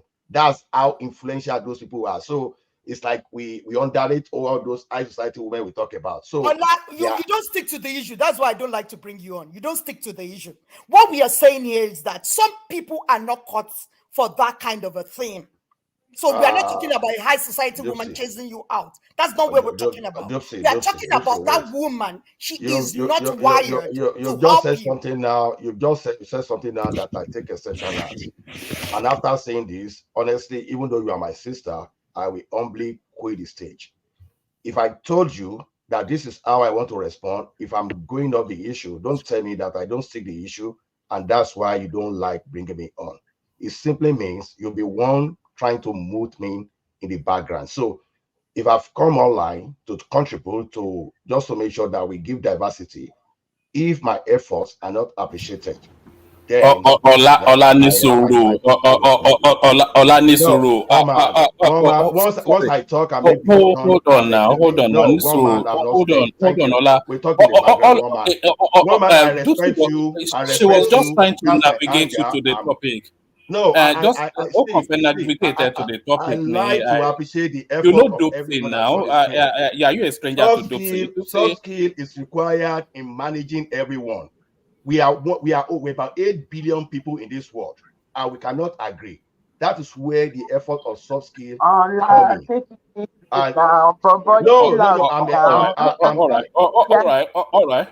All right. Ola, take us to your thoughts. You know you have a large following on the platform, and they always. I don't have large following, woman. They always enjoy your unique.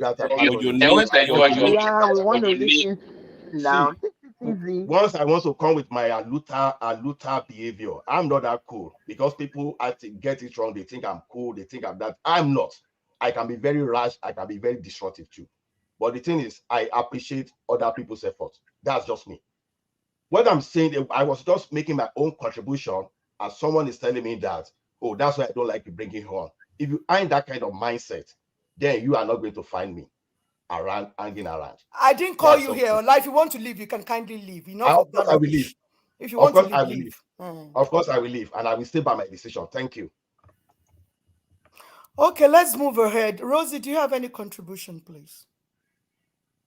Yeah, like I'm saying, if our mother-in-laws, our mom comes to want to help, let them do it voluntarily. Let's not stress them, because these people, they are not young as we are. They are older. They spend their years raising us. Some of them might be having health issues. If they come, they have come to spend time with us, fine. But we shouldn't just lay in bed, eating and sleeping and expecting them to be slaving around. I mean, that's the way I see it, because as I am like this, I'm thinking when my kids start having kids, I don't think I'm going to be able to go and start watching this and doing this. No, I won't. I don't have that energy, because to me, I've raised you. Now you have to raise your own. I will help you. Hey, baby is crying. Come, okay, get the bottle. I'll hold the baby, feed the baby. Okay, the diaper is salt. Okay, I will change it. But don't let me start running into your kitchen, cooking and cleaning and doing. No. You want to send me to an early grave, Lee? So that's my take on this. But And we're about the talking about pastor. Omugo. We're talking about Omugo.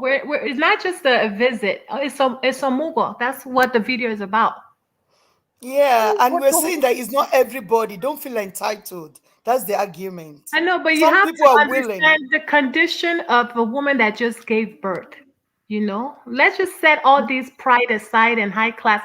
Your family member, your mother, your grandmother. You know, put that into consideration and humble Yeah, but yourself. what I'm saying is that for the fact that we've given birth, you shouldn't turn us to become so lazy that we can't lift a finger. Yeah, so that's why you don't come. See, that's why you don't come. And Because I agree to that, honestly. yeah, you I don't think come at all. it has to be discussed to a certain extent before you bring somebody into your house. You Yeah, have to actually This is know not that the person is going your to help you mother-in-law with your is baby. not ready to help you, and you force her to help you. It might cause stress in your marriage, because then My you are thing fighting. is just don't come when a woman just gave birth. You know the expectation. You know what you're supposed to do, and you want to sit around as a high society woman. Don't come. Maybe you can Yeah, come but when the baby is I 1 think year. you're overplaying all this thing. No, are you the first person to give birth? There are people that give birth and then they go back to the farm with the 5 minutes later, and then you are turning it into some ajebota. Oh, poor me! And you want people to be massaging your legs and Dupsy, did you bully Ola out of the platform? No, Olauti Tenumoro, you guys have begged him. Sorry, don't say, just continue. Ocean, continue. No, I don't have time for that now. If you want to continue, continue. If you don't want to continue, you can leave. Maybe we'll change you from Dupsy Baby to Iron Lady Dupsy. Say Iron Lady. Ijoba Logun. This rule. I like Ola is my friend, but sometimes... You know, Ola is our bread and butter. You know, when Ola is not around, we always feel it. So Ola is a treasure. Yes, I understand, and I don't mean any harm towards Ola. All right, I think it's come back anyway. Okay, Ola, you know you are my friend now. You know. You are not my friend. Look at that. I know that combination of Adu. I see where the activism is coming from. Combination of Adu and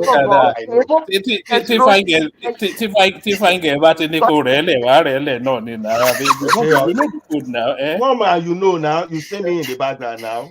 I don't keep myself slim and tall and just tone for anything. See, Dupsy Barry, you mad that away, you know.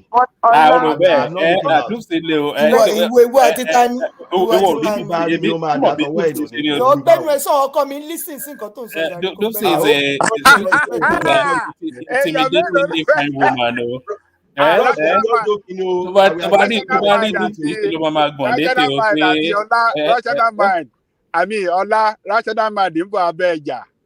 I'm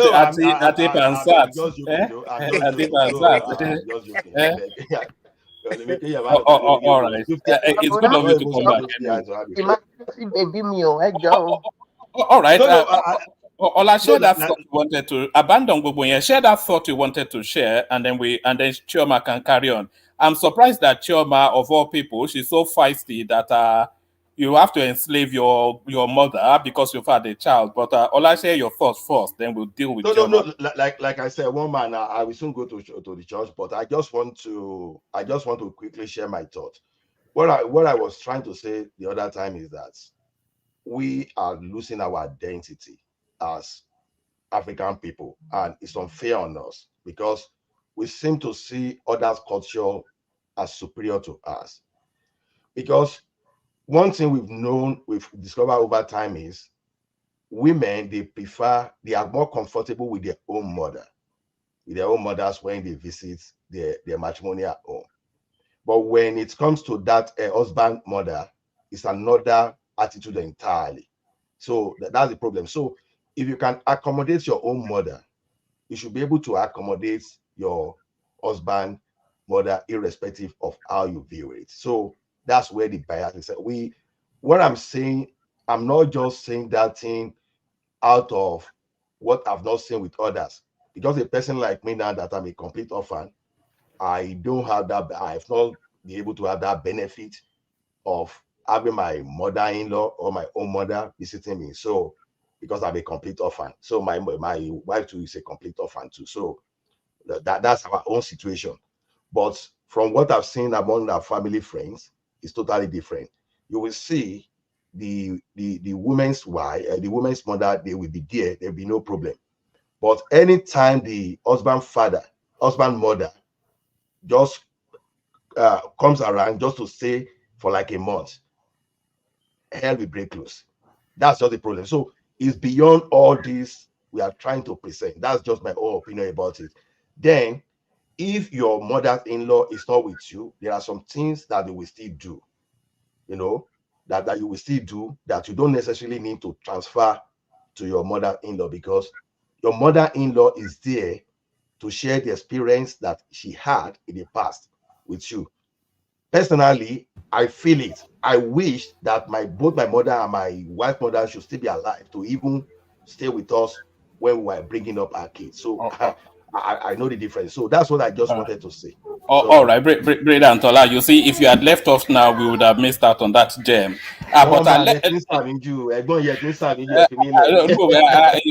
Super brain now. We need that intellectual, perspective.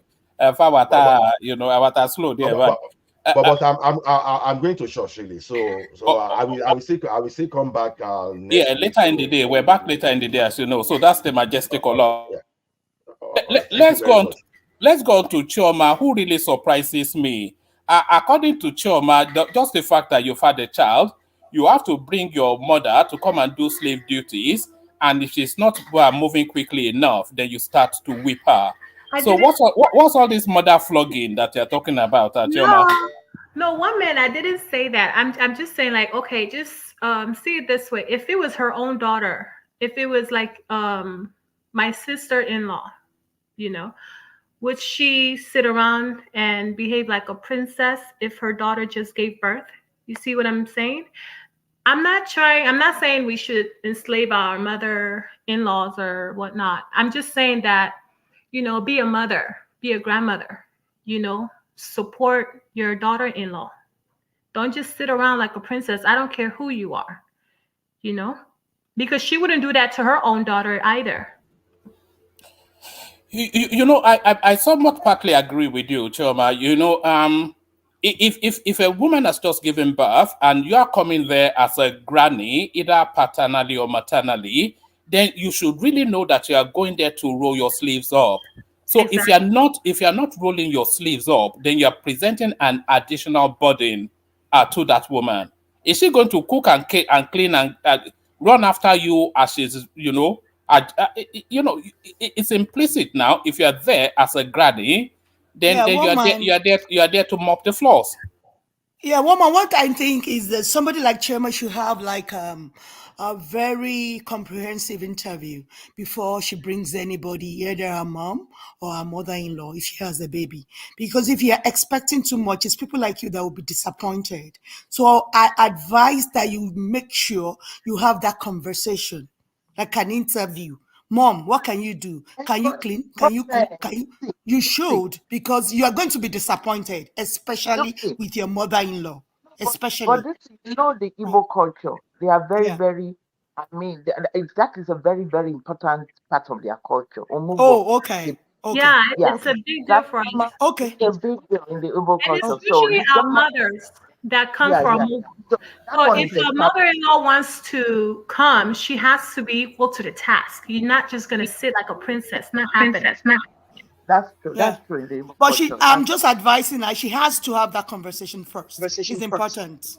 It is very, very The important same because you might be Part of it. disappointed But along the way. that is an awkward conversation to have. It is not. It is not. You'll be surprised. You'll be shocked. It is not. No, but this Most is of these mother-in-laws, they are there to enjoy their son's money. They are not there to help you.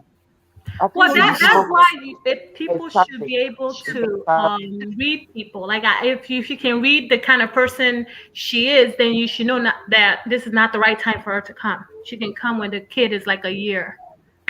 Exactly what I said earlier. That my mother-in-law came in to visit us for the first time. I think when my first son was like 10.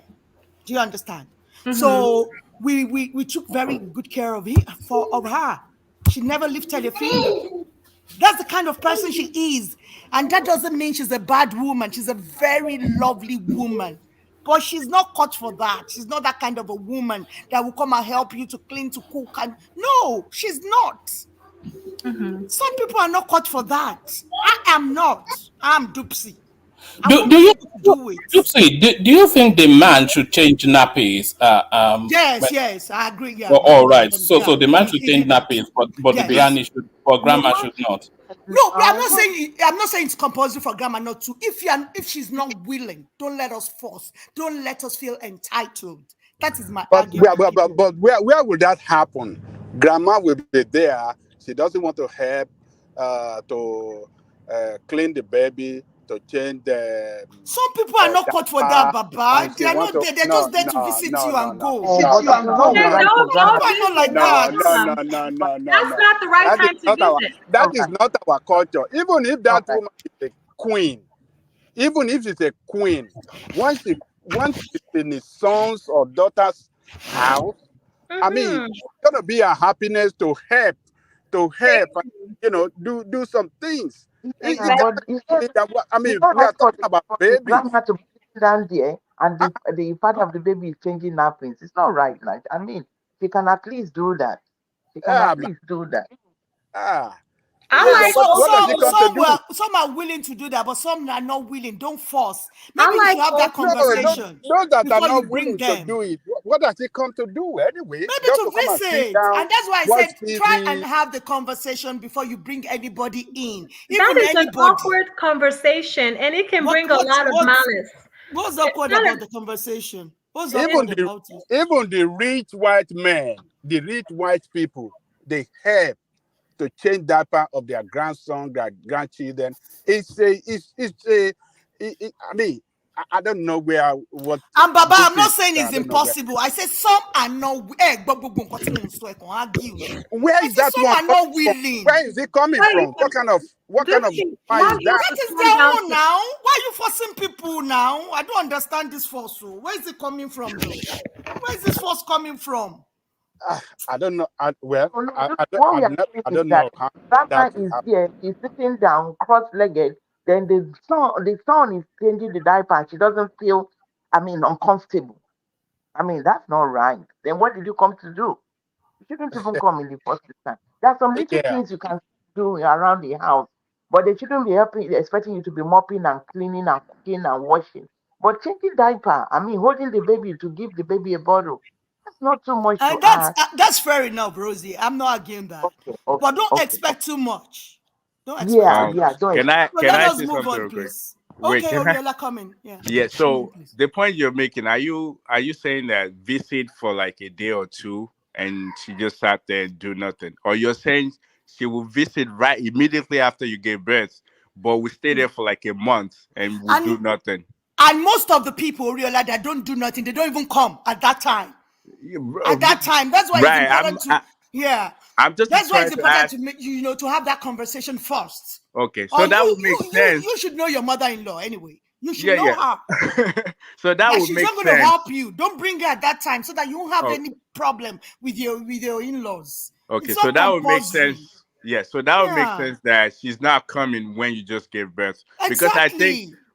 I think that even so, let's say my mom, for example, I would be actually mad knowing what the wife went through giving birth. Because I think in Nigeria or Africa, for example, entirely, I don't think the man is not usually present when the wife gives birth. So if you're present and see what your wife is going through, I would not have anybody just come and just sit and do nothing to help out. Because I know like she's not my wife won't be capable to actually lift anything Yeah. during that time. So definitely I'll be looking forward to whoever comes and visit to be able to help.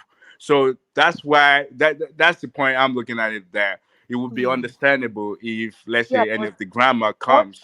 no, Ola, one thing you should know. No, I don't know if it's Ola or Oriade.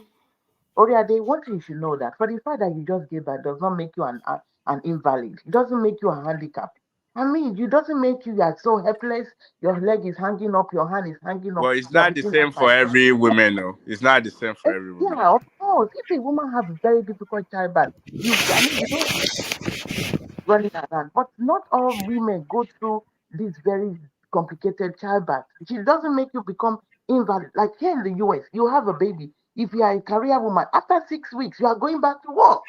No, You are that's not true for all. Well, I mean, people go back to work just because they have to. If their husband, their spouse is capable, a lot of women will go back after 6 or even 6 months. Most women would go back to work 6 weeks after they have the baby. Wait.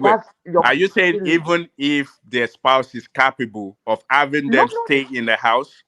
No, if like he can handle all the bills and everything, they still want to go back after 6 weeks? No, if a woman is capable, the woman don't need to work. She stays home and raises the kids. When I was having my kids, I was a stay-home mom. It was after my kids were grown, I said, you know what, I want to do something. I just don't want to sit down and do nothing. But while I was having kids, I was a stay-home mom. My husband paid all the bills and took care of me and the kids. Right. So if you can't afford it, most women at 6 weeks they go back to work. Let me ask this before we go on to the next topic. Do you believe in stay-at-home mothers? Yeah, if your husband is capable, why not? Why not? It's important. Somebody has to be there for the kids. If your husband is capable, Neil, because men will start rushing in now. If the guy is capable, it's okay. What about stay-at-home husbands? Do you believe in that? I don't. I won't be sexually attractive to you if you're a stay-at-home. Yeah. No, there are women. That's my opinion. That's my opinion. Nobody should come for me. Look, some men stay at home. Like at my husband's job, my husband is a chemical engineer. He works in the oil company. There are some women that they are so high up there. Their husbands stay home and take care of the kids. And they don't see. Are these educated men, white men? No. I mean, stay at home for economic reasons. So if the woman is the highest earner and she's able to earn more, but the two of them cannot go to work for reasons of childcare. So do you agree that the man can stay at home and let the woman go earn? Why people do that? The woman is high up there in her career. The man stays home to take care of the kids. But Nigerian man, African man will not do that. No. Don't say Nigerian man for that topic. No, that's not true. It's for all men. If you're masculine enough, you won't want your women to stay or to be working while you stay at home.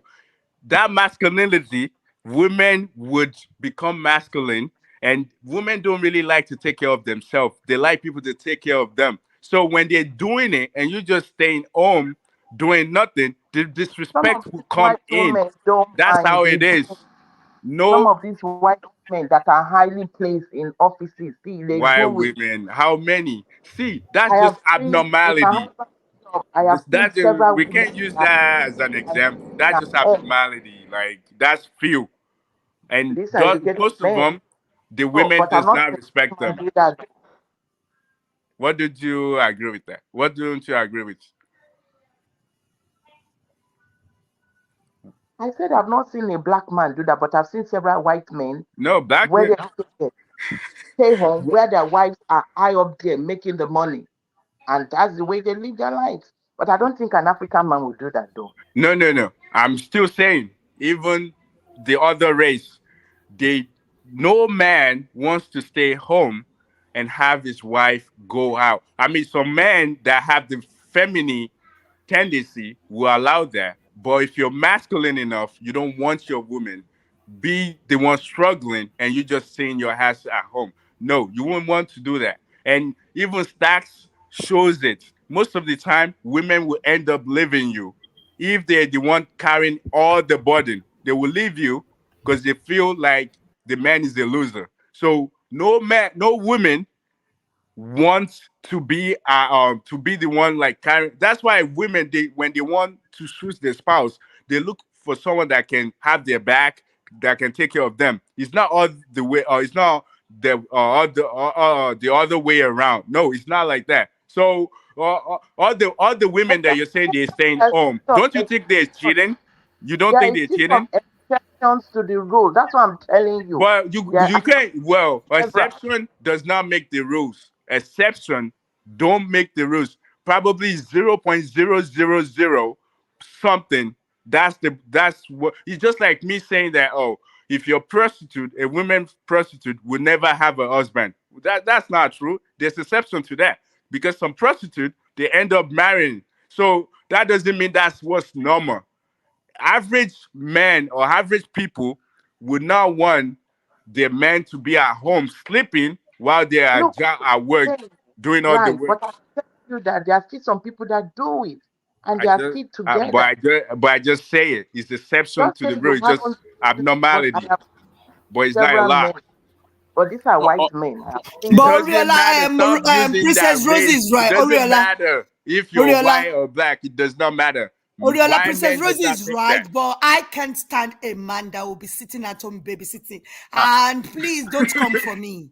I Me can't. too. I And agree with you. I can't even imagine my brother staying at home I can't babysitting. do that myself. That's why I It said doesn't look when right. I But was I still agree raising with my Rosie kids, that I some was men home. do. Yeah, Yeah, some some men men do. do, but I won't. Such men will not attract me in the first instance. If you can't take it, I mean, no, no, no, no, no. I won't, because I feel the man is the head of the house, and he should be a head in all round, not sitting down lazing off. And while I'm going out there, no, no, you can't even oh, attract me in the first instance. all right, Dupsy, do you want to go to this Oshobo storyline? Yes, This is a please, one difficult man. one. Is it a readout? Is it a Yeah, readout? I think it's a readout, and then there's a clip at the bottom of it. So let me just speed through the readout. Okay. This is not an unfamiliar story, but always difficult every time you come across it. Oshobo man cries out on air as DNA test reveals is not the father of his four children. Four children. A 44-year-old man broke down in tears during a live radio interview after DNA test showed he's not the father of all his kids his wife bore for him. Mr. Kola from Ikiri in Osun State and his wife, Toyin Arike, have four children together. Ayomide, 16, Sarah, 12, and two other kids aged 8 and 5, respectively. DNA test was conducted on all the kids at the DDC DNA Diagnostic Center in Alakoko, Oshogbo, and the results showed that Mr.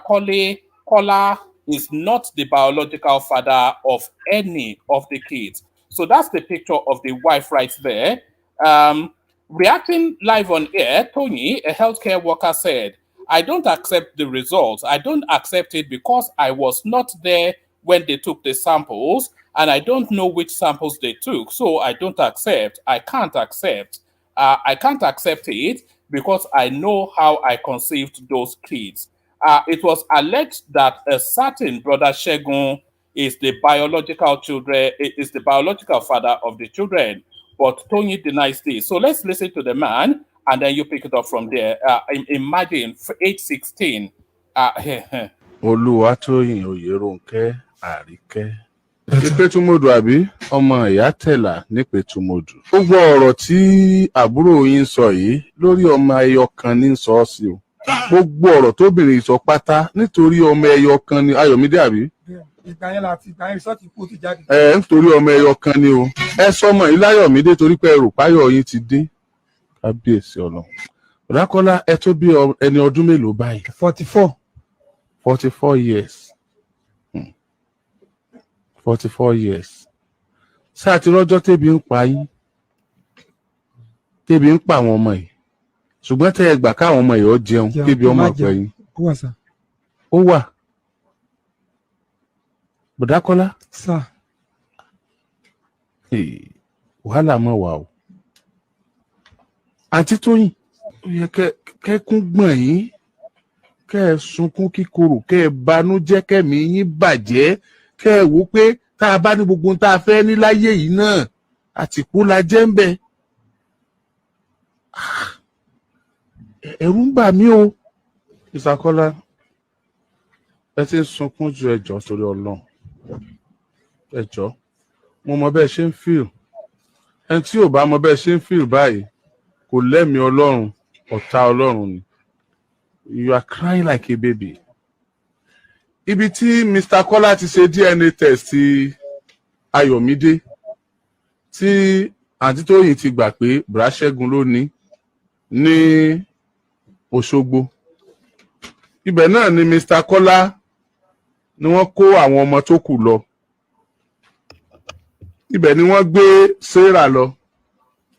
The same result tó jáde fún Ayọ̀mídé tí wọ́n pè lọ́mọ Bùrá Ṣẹ́gun, the same result yẹn náà lọ jáde fún Sarah wípé Bùrá Kọ́lá kọ́ ló lọ́mọ.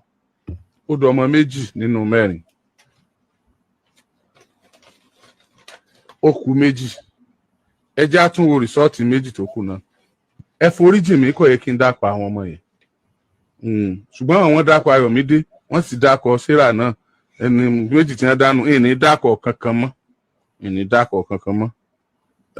Eléyìí náà mo ti clear ọmọ 2 àbí ọmọ 4 ni wọ́n bí. Ibi tí wọ́n ti ṣe DNA test yẹn, DDC DNA Diagnostic Center, DDC DNA Diagnostic Center. Alákọ̀ọ́kọ́ ọmọ tí wọ́n gbé lọ Òṣogbo ó ní.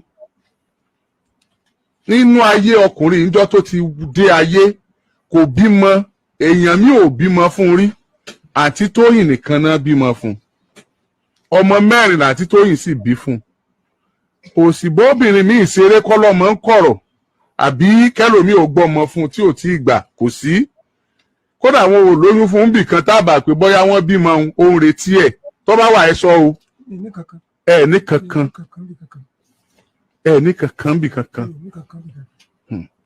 4 náà ló bí láyé ẹ̀.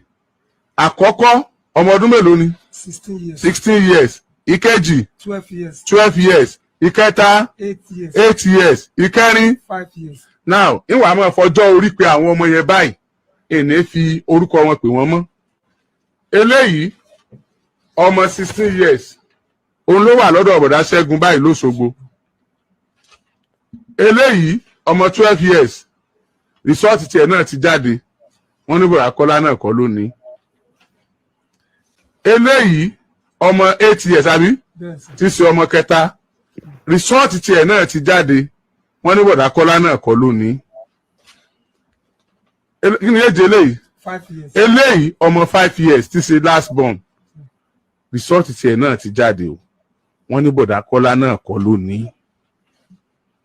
Ibì kan náà tí wọ́n sì ti ṣe result èyí tí wọ́n ti mọ̀ tẹ́lẹ̀, iná wọ́n ti lọ ṣe mẹ́tẹ̀ẹ̀ta tó kù.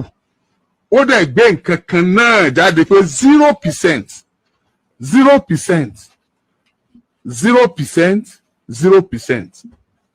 wọn bá kínníkínní tó jẹ mọ́ ti bọ̀dá Kọ́lá pàdé nínú ẹ̀jẹ̀ àwọn ọmọ. ẹ rẹ̀ gbọ́ ọ̀rọ̀ tí àbúrò àti Tóyìn ń sọ lẹ́ẹ̀.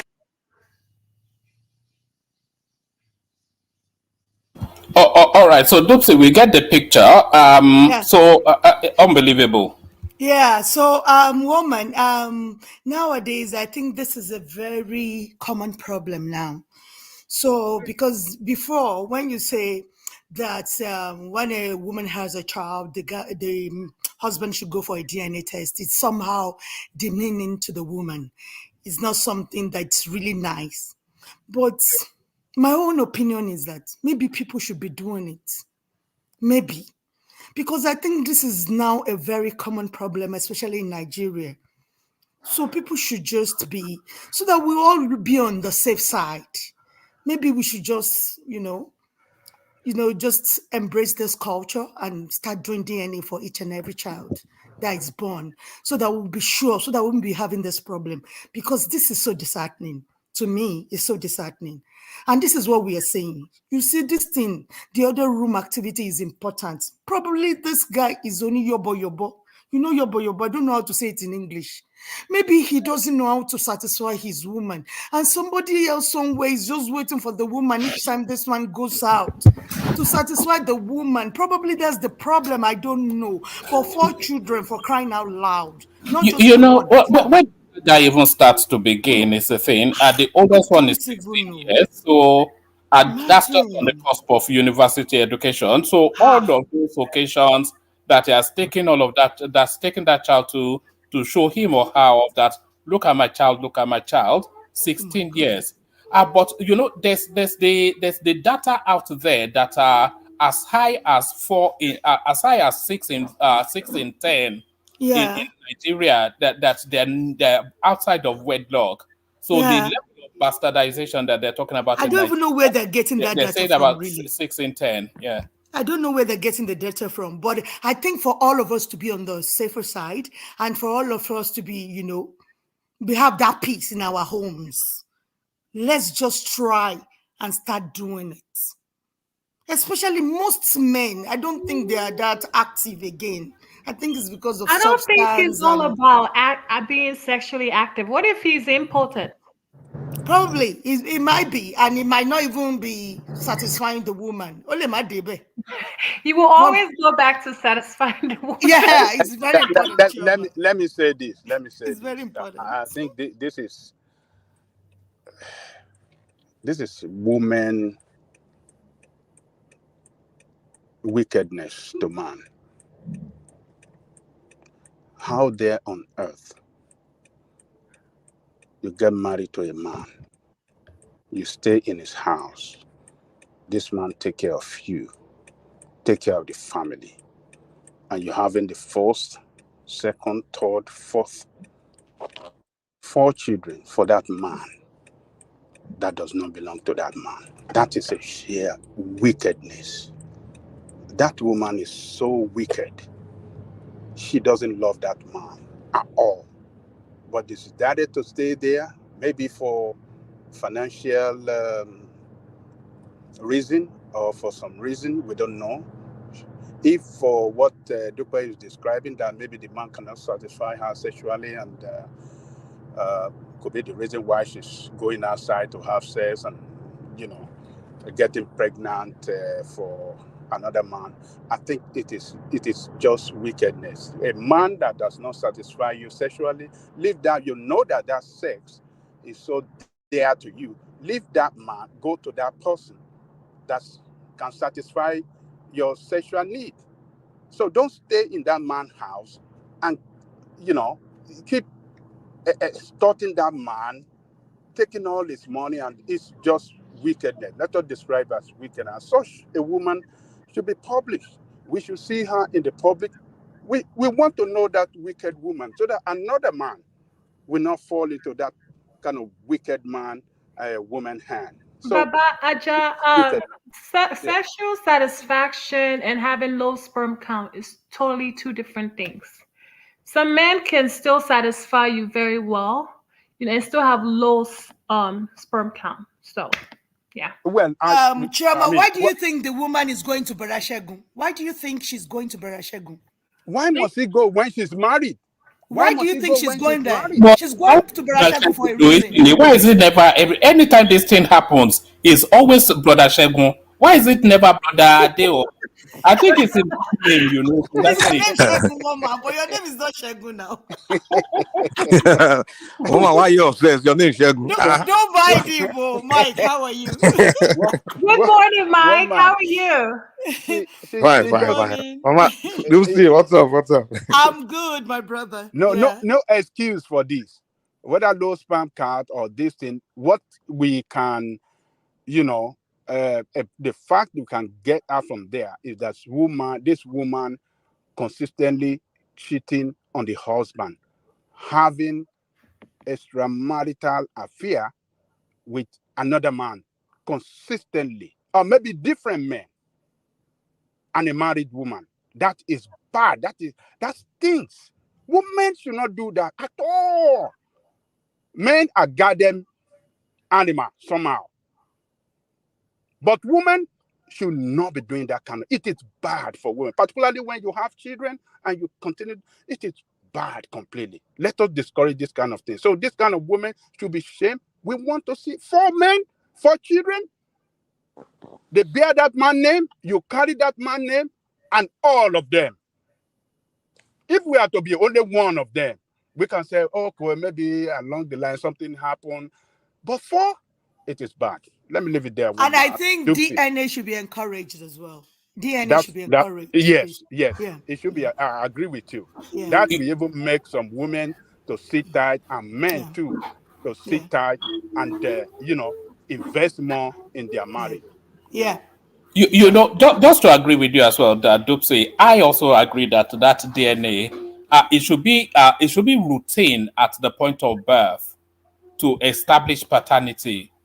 I mean, imagine somebody carrying a child around for 6. Imagine all of the spend, all the money. One thing you should know that it wasn't intentional for this woman. She was having that thing with her husband, and she was having it with Barashegun at the same time. So it wasn't intentional. So that is why DNA is important. It wasn't because she wasn't satisfied with the man. She has to always go back to Barashegun. So No. Don't give this excuses. Oh, it's not. There's no excuse here, Baba. There's that no woman is a cheater. There's no excuse, Baba. of the highest order. But we are just being realistic here. There's No. excuse. That woman is a cheater. She just there's no excuse, Baba. It's just the real reality. If she's not being satisfied, woman. She has to go back she's to not fit to be a mother. She's a very, very bad woman. But there are a lot of women like that, too. And they are bad women. We have both men and women are like that. You know? Yeah, we have bad men, we have bad women, but that because there are some men that go and make baby outside too. You know? Woman, completely bad woman. Bad woman should be. I don't think we should make it a gender thing. I think it's just bad human beings that are out there. You know, so she was. I would say she definitely did that guy dirty. Yeah, that's. But one thing I noticed when people have this conversation, they will say, "Oh, Nigerian women or women." But I think it's men and women. It's just bad people. There are bad men and bad women that do things like that. I don't see any difference between a man. But Mike, are you a Yoruba? But the culture says men should be flindering around. No, there's no culture that says that. No culture. We stand with that. That men can do any. No, the thing our culture said is a man can do polygamy. There's difference between polygamy and going out to go and do things outside. Exactly. If you want to marry women, you bring them home. You know, even a old fella that like 27 women, he brought all of them home. Approve polygamy now. No women want to approve polygamy. No, but I'm saying the culture, no women. Me, 1 million, so I'm 10 wives to my husband.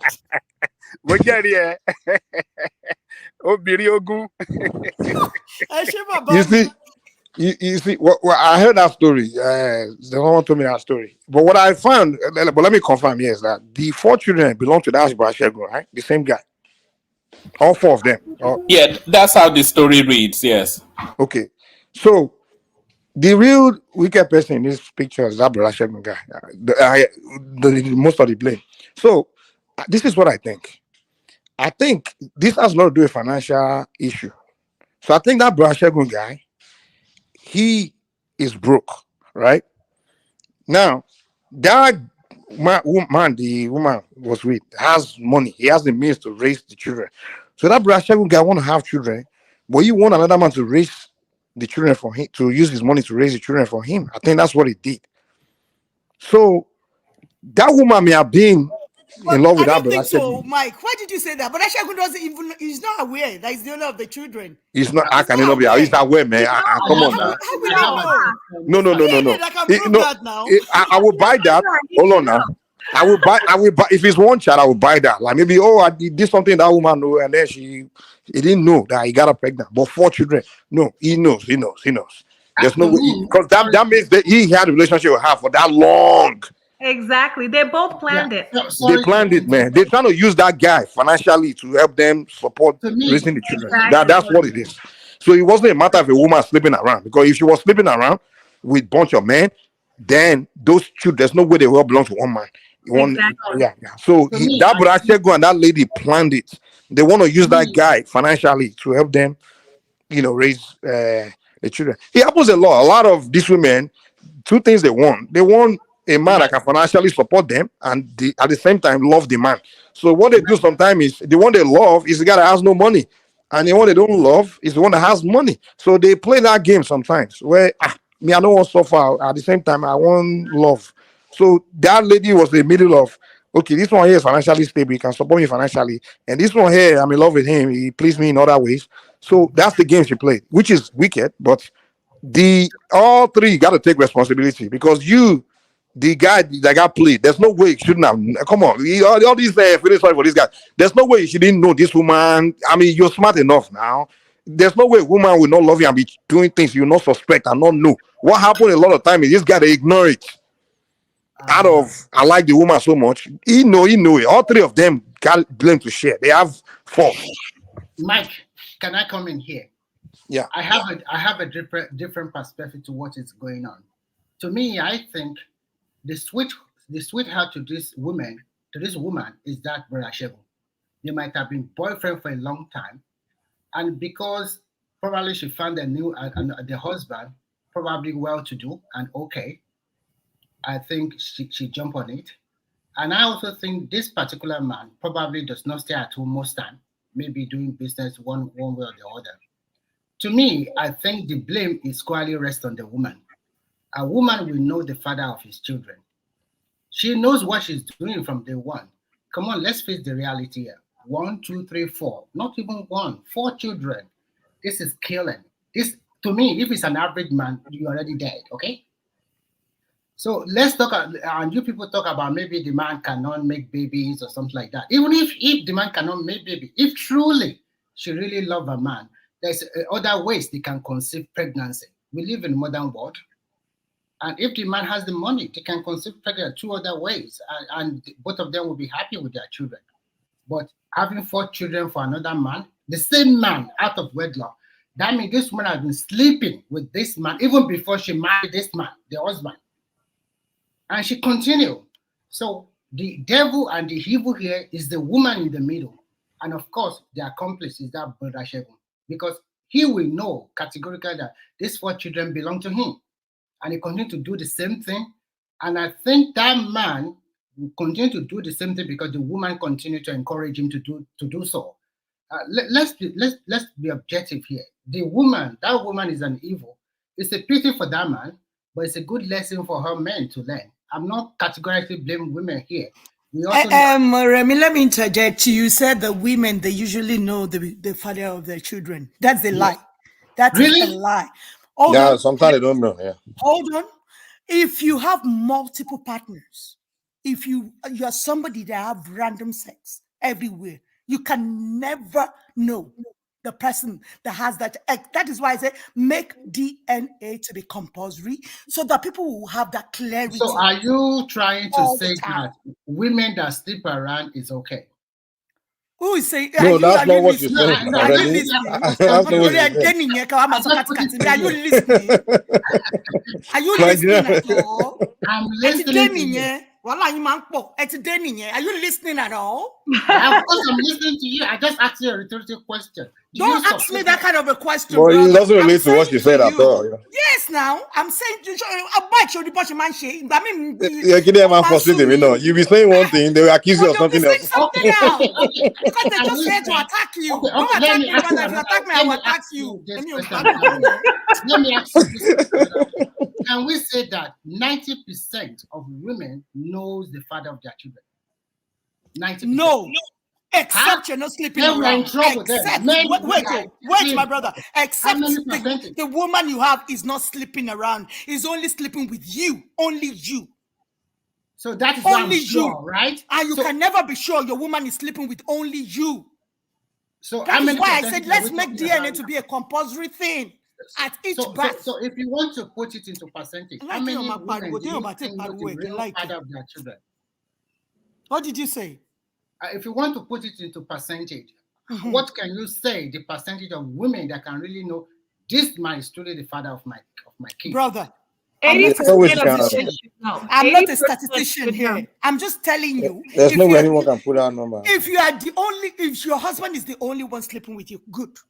But if you have a different kind of people that sleeps with you, you can never know. That is the argument here.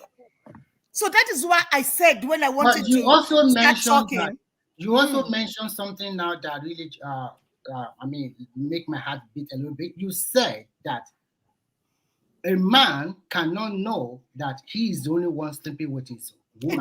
No. He didn't say he cannot no man know. can, no man can know that. No, Mike, it's true. That's what You she can- said. Mike, you want to turn it around. You may not No, know. you I may think she said you may not know. You may not know that your woman is sleeping with only you. You may not never find out. It happens a lot. You may never find out. So that is why I said when I wanted to start this topic that let's make DNA compulsory. Don't let any woman feel offended whenever they Okay. give birth to a I child. think, but Let's I make it want to ask a compulsory. question, a What follow-up you question. said. If we make DNA compulsory, don't you Mhm. think that love or maybe affection for your partner will not be there? It doesn't have anything to do with It has affection, nothing to brother. do with it, man. If someone It has doesn't have affection for anything you, to do Are you nothing sure? can kill that What about affection. trust? If your What about woman trusts trust? herself, she wouldn't even be objective. I can't imagine my husband Exactly. coming tomorrow and say, Dupe, I want to take all the children for DNA. Please go ahead and do it. What goes to for problem? No. So if you're really you're sure that the kids are for your husband, you shouldn't be offended. You So should why not. It shouldn't affect any love. I don't even think a woman will love you all of a sudden because you ask for DNA. She'll no longer Ask love for you again. DNA. She'll no longer love you again. Come on now, it's not possible. She will be offended, but she will still love you. She loves you. Yeah, now. So I please, will advise any man: hey, if you're not sure, ask. Don't care how Please. you feel about it. Just ask. Exactly, And it's Mike. possible that guy may have been suspecting it for so long, but he's scared to ask because he doesn't want her to feel get mad or something. Nǹkan If- kékeré ló máa ń pa ọkùnrin, hypertension if lè you make pààyàn. it that way, If you think you're not at peace with yourself, go and do DNA for your children. Just go and do it, man. Don't second guess. Once you suspect or any kind of, just don't second guess. Just go and do it. The earlier you know, the better. You don't wait till your children are all grown and then you're not finding out. the You other spend all your question- money. the other question that would be like, for example, like you do a DNA test and you discover that you have 4 children and one of the children is not yours. Does it guarantee that you should divorce this kind of woman? It depends on you, brother. If you love her, if you think you don't want to divorce her, that's fine. But if you don't feel like you're not going to take this unfaithfulness, then that's it. You break up. Ayé ò le tó gbogbo bẹ́ẹ̀ ṣe mú yín now. Ayé ò le tó yín. In the first place, you must have been doing something wrong for your woman not to be faithful to you in the first place. If you're a good man, your woman will be faithful. I don't subscribe to that. Like No, you said, yeah, I don't subscribe to that either. I just So I mean, what other reason would a woman not be faithful to a man? I mean, there's so many reasons. Some women they just like to do it with anybody they like, and you can't stop them. Even if you put gold in front of her, she still wants to go out and And then your instinct should be able to tell you that you shouldn't get married to that kind of a woman in the first place. How would you brother. know when women pretend a lot? And Your you cannot- instinct. That's the problem of men now. the instinct is the sign is always there. I mean, let's face it. Let's be honest here. I mean, we all grown and old enough to have been around and seen many relationships.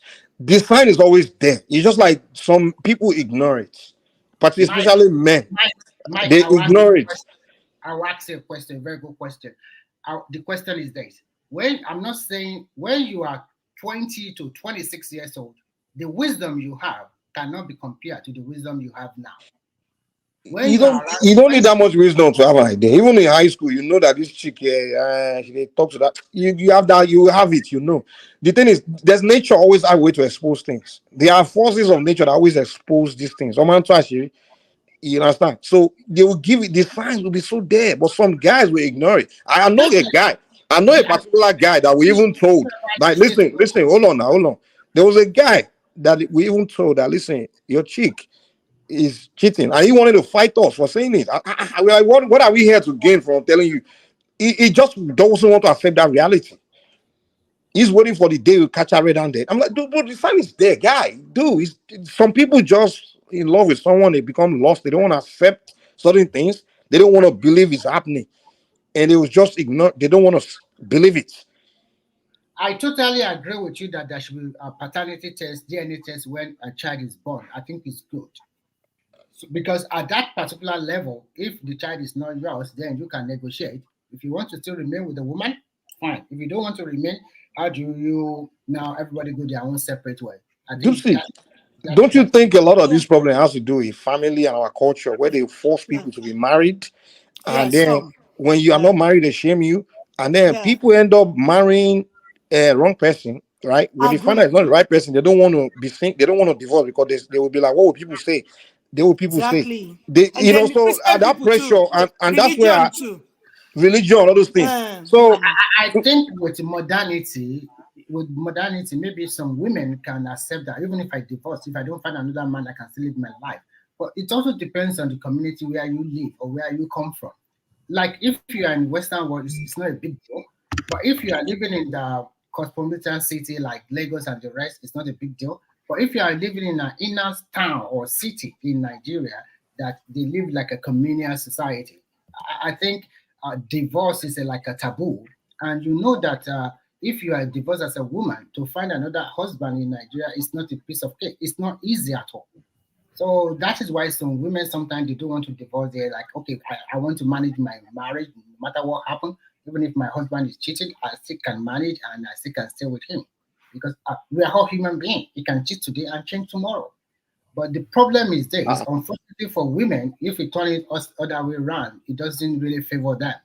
Because like I know, just my own personal opinion, if a woman really loves you and take you as a husband and truly, truly love you, she will find it very difficult to cheat on you. Exactly. Yeah. But the moment she cheats on you, I would advise that man to just walk away. That's my own personal opinion. If you know your wife is cheating on you, just walk away. It's simple because that's your own opinion. Not everybody. That's my opinion. I said that's my opinion. That's your own opinion. But that's the ideal thing to do now. But we live in a culture where you have to now go and be dealing with.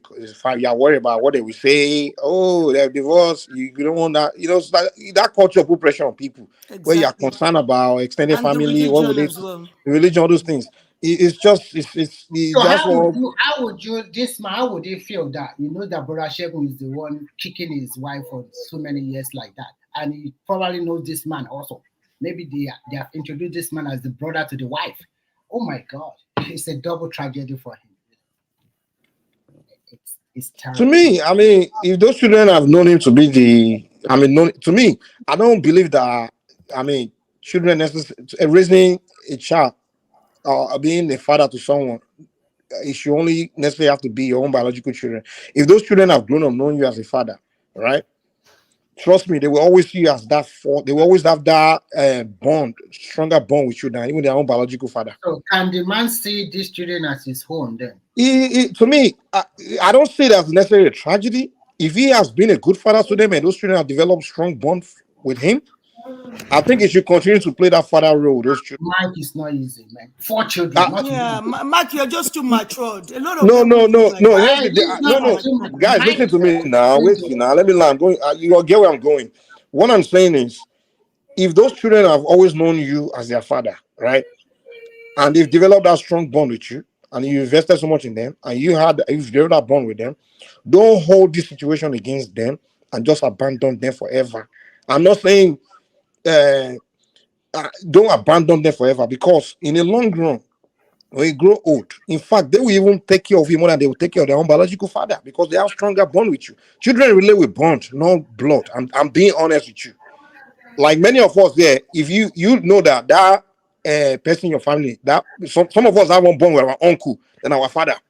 Like for example, my dad wasn't around for a long time, but I was around my uncle a lot.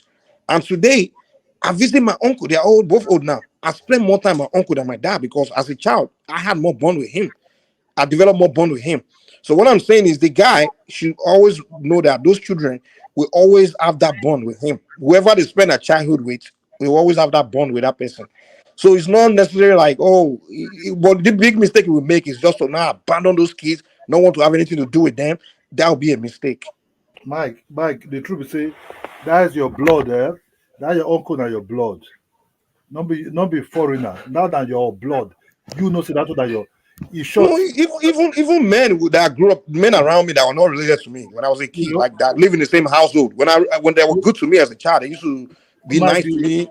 When I see them, I see a bond with them. You understand? Like the emotional destroy, what that is they destroy men, it is very, very heavy. You see, men are created differently. It's easier You the than truth say, done. you the truth say, you to say the emotional destroyed way could affect this guy. This guy will see total different things. Trust issue, waste of time. You know, men are proud people.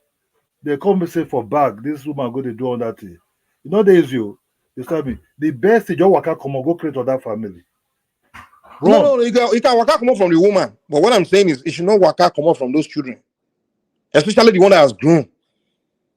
That 16-year-old and that 16 and 10. They've developed strong bond with you as children because they were in the house. You are their father. They saw you as their father. Unless maybe they knew their biological father all along ago, I don't know. But if they always saw you as their father, they've built a lot of bond with you. So you can walk away from their mother, but don't walk away from their life. Mike, it's almost impossible for him to walk away anyway. Imagine a child was born into your hand 16 years ago, and you've nursed that child all the way for 16 years. And then suddenly you discover that you are not the biological father. How do you break that emotional tie to that child? How do you... Even the child cannot break the emotional tie to you because the child has always known you as the father. You can't switch it off. You'll be mad at the mother, but you cannot apportion any blame to that child. And you cannot switch off your love for that child. I don't get it. It's not possible. Even the child cannot switch your love for you. The child will always love you, dude. Mike, the truth of the matter, you know, this thing there, we they see this thing like it's a simple thing, you know. Some men they go shout, cry, and sometimes if the guy sometimes this is they feel little, say the woman sometimes will be deleted by the guy. This way they so if they affect men passing on that thing, big trust, it go destroy them. It go destroy them, destroy man ego, destroy his bones and everything. It go destroy them. You know, for all this is we they invest. You invest also say you build your own family. Out of the blue, say the best way they could give you, where you that they talk, betray you. The worst betray on earth. But get where you go be now. So for nothing to happen, the guy will just walk out come out. If you don't say he go physically get another one, may not just go say he buy that woman, may just waka go create other thing for himself. Then he will feel come get. You don't feel trust anybody again, no. But at least he go get rest of mind. You know, say we Africans, we get emotional bond to extended families, You know, so all this thing, family will come there and say, man, how you want to do this thing? Check the way the thing will be now. You know, so are you advising him to cut those children off? Like just cut relationship with them? Immediately. Those children. Another angle that you are not looking at it, Mike, is that what about this brother Shegun? If he come forward to claim the children, what is going to happen? Yeah, he can claim them, nice, fine. But what I'm saying is if the children... So what do you expect the husband to do then? No. He can't. The children don't have... I'm not saying he should be spending for them or things like that or continue to invest or whatever. But what I'm saying is he should not cut them off, meaning that if those children see him, he should not act like doesn't know them, or if they want to have a relationship with him, he should not cut them off. So if he's doing that, then he has to also spend money financially too. He doesn't have to. He doesn't have to. I want to agree with Mike that that man should not see those children as enemy. because Exactly. he raised those children, even though they are someone else's children. He raised them. They live together. They bear his name. He's seen in the society as their father. He should still continue to play that fatherly role. So it's the woman that did the worst that you can expect from any human being. But So that Baba bond, Jali, hold so on, Baba But hold on, because they have established that strong bond. There's no way you can separate. It's going to be tough for that man to see those children, because those children by DNA now, they are not his children. They are not his biological children. But that bond between them is strong as well. So you can't just say throw those so children. How would we, if they carry out some other DNA and they can't really know who the father of those children, what should he do? So we should leave those children in, be wandering in the society, no father for them. So Exactly. Baba Jali, my question to you is that, do you think the bond is there? I also support that the man should continue to take care of the children. So taking care of the 4 children, still will stay with him. Will you agree that the man should send the wife packing? Oh, you see, those children are grown up. Obviously, that man have to divorce that woman for what he did, but that relationship between him and the children should remain intact. You should sit and let them know, look, it's your mother that did this. I cannot continue with her, but you still remain my children.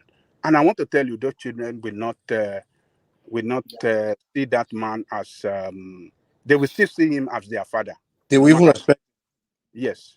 That is a big act, man. If a man Those can, children will respect him forever, and they will love him forever. They will love that man forever.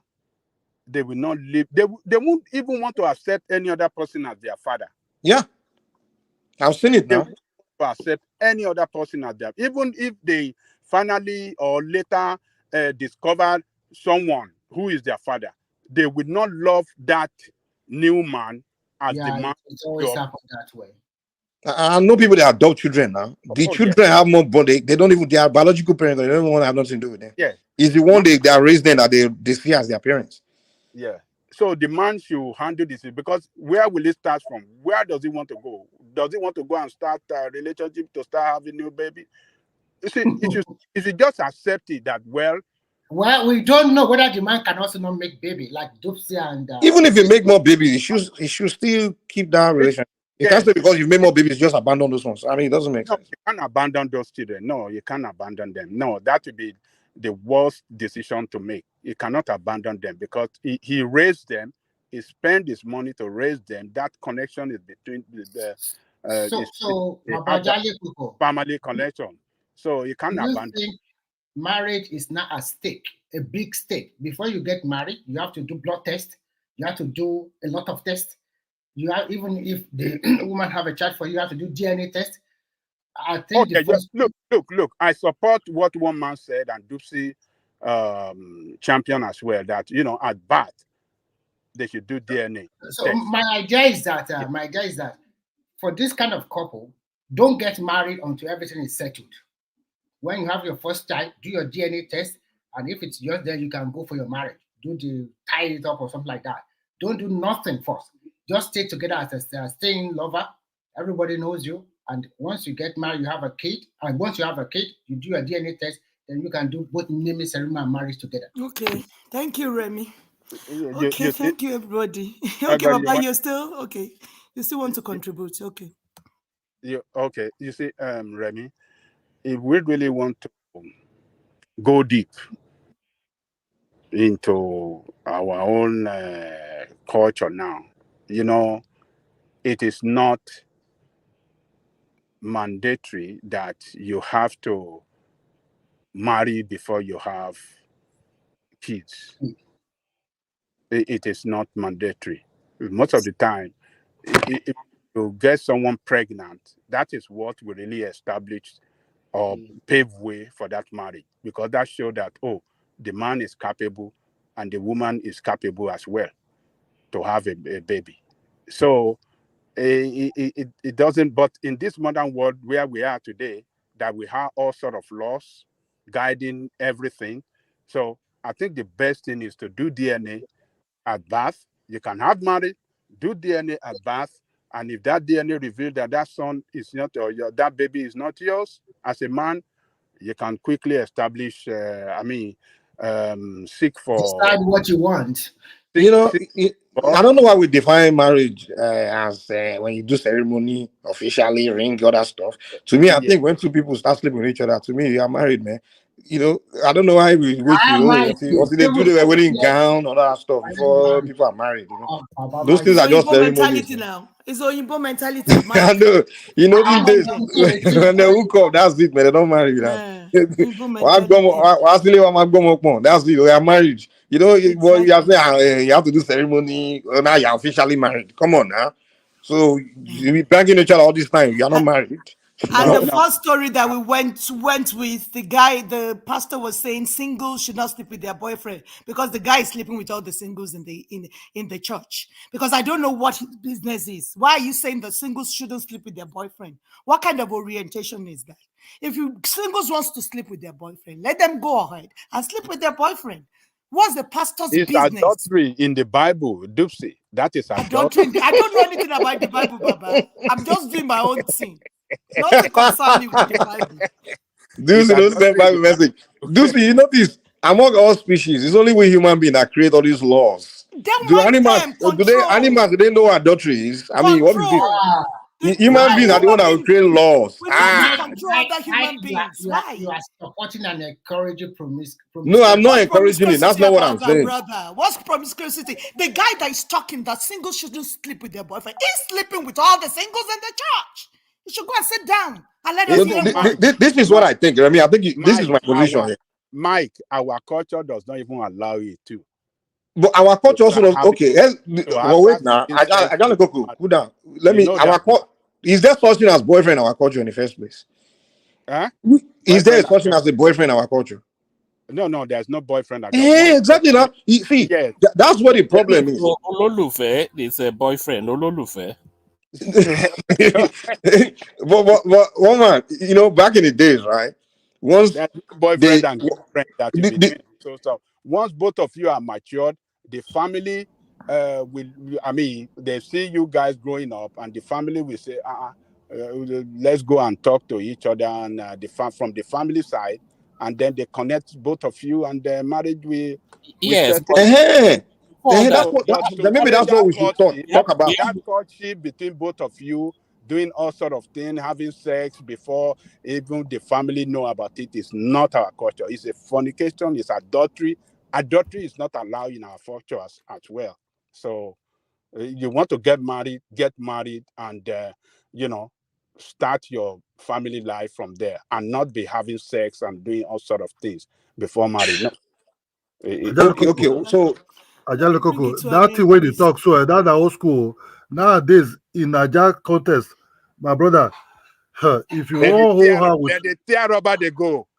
And if you all have with all these people, these people that are full speed with these girls for our side being at full speed, you feel they carry one for us as wife. You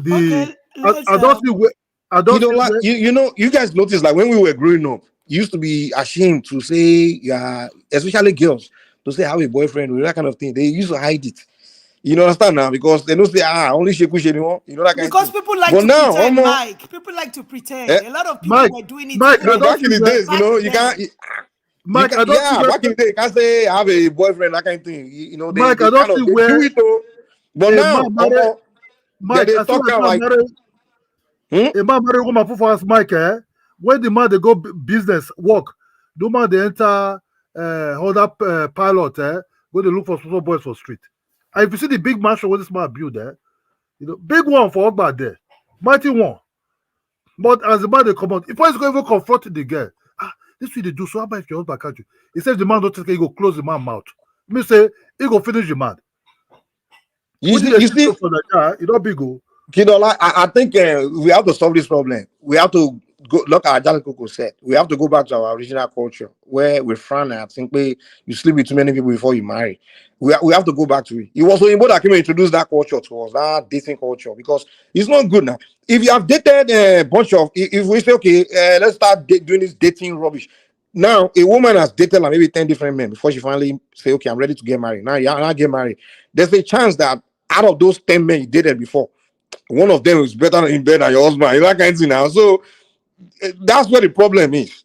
You know, that's why in our culture they frown and you start doing this dating boyfriend girl. You don't break out like many men before you get to Mike, Baba Jale Koko is saying women are not allowed to really enjoy sex like that now. You're not supposed to go with a man that you enjoy sex with. So you can get married to, you know, him and Chioma were bringing up that argument. Are you not supposed to enjoy yourself as a woman? That's no, but let's be fair, Sha. If you are getting married for the purpose of saying you want to be enjoying this thing, then I don't think marriage should be about you want to be enjoying this thing. I mean, it's good to enjoy, but once you say you want to get married, you have to learn to give up on that thing. To be honest, say pleasure. No, not give up on pleasure. No. I'm saying like extreme pleasure.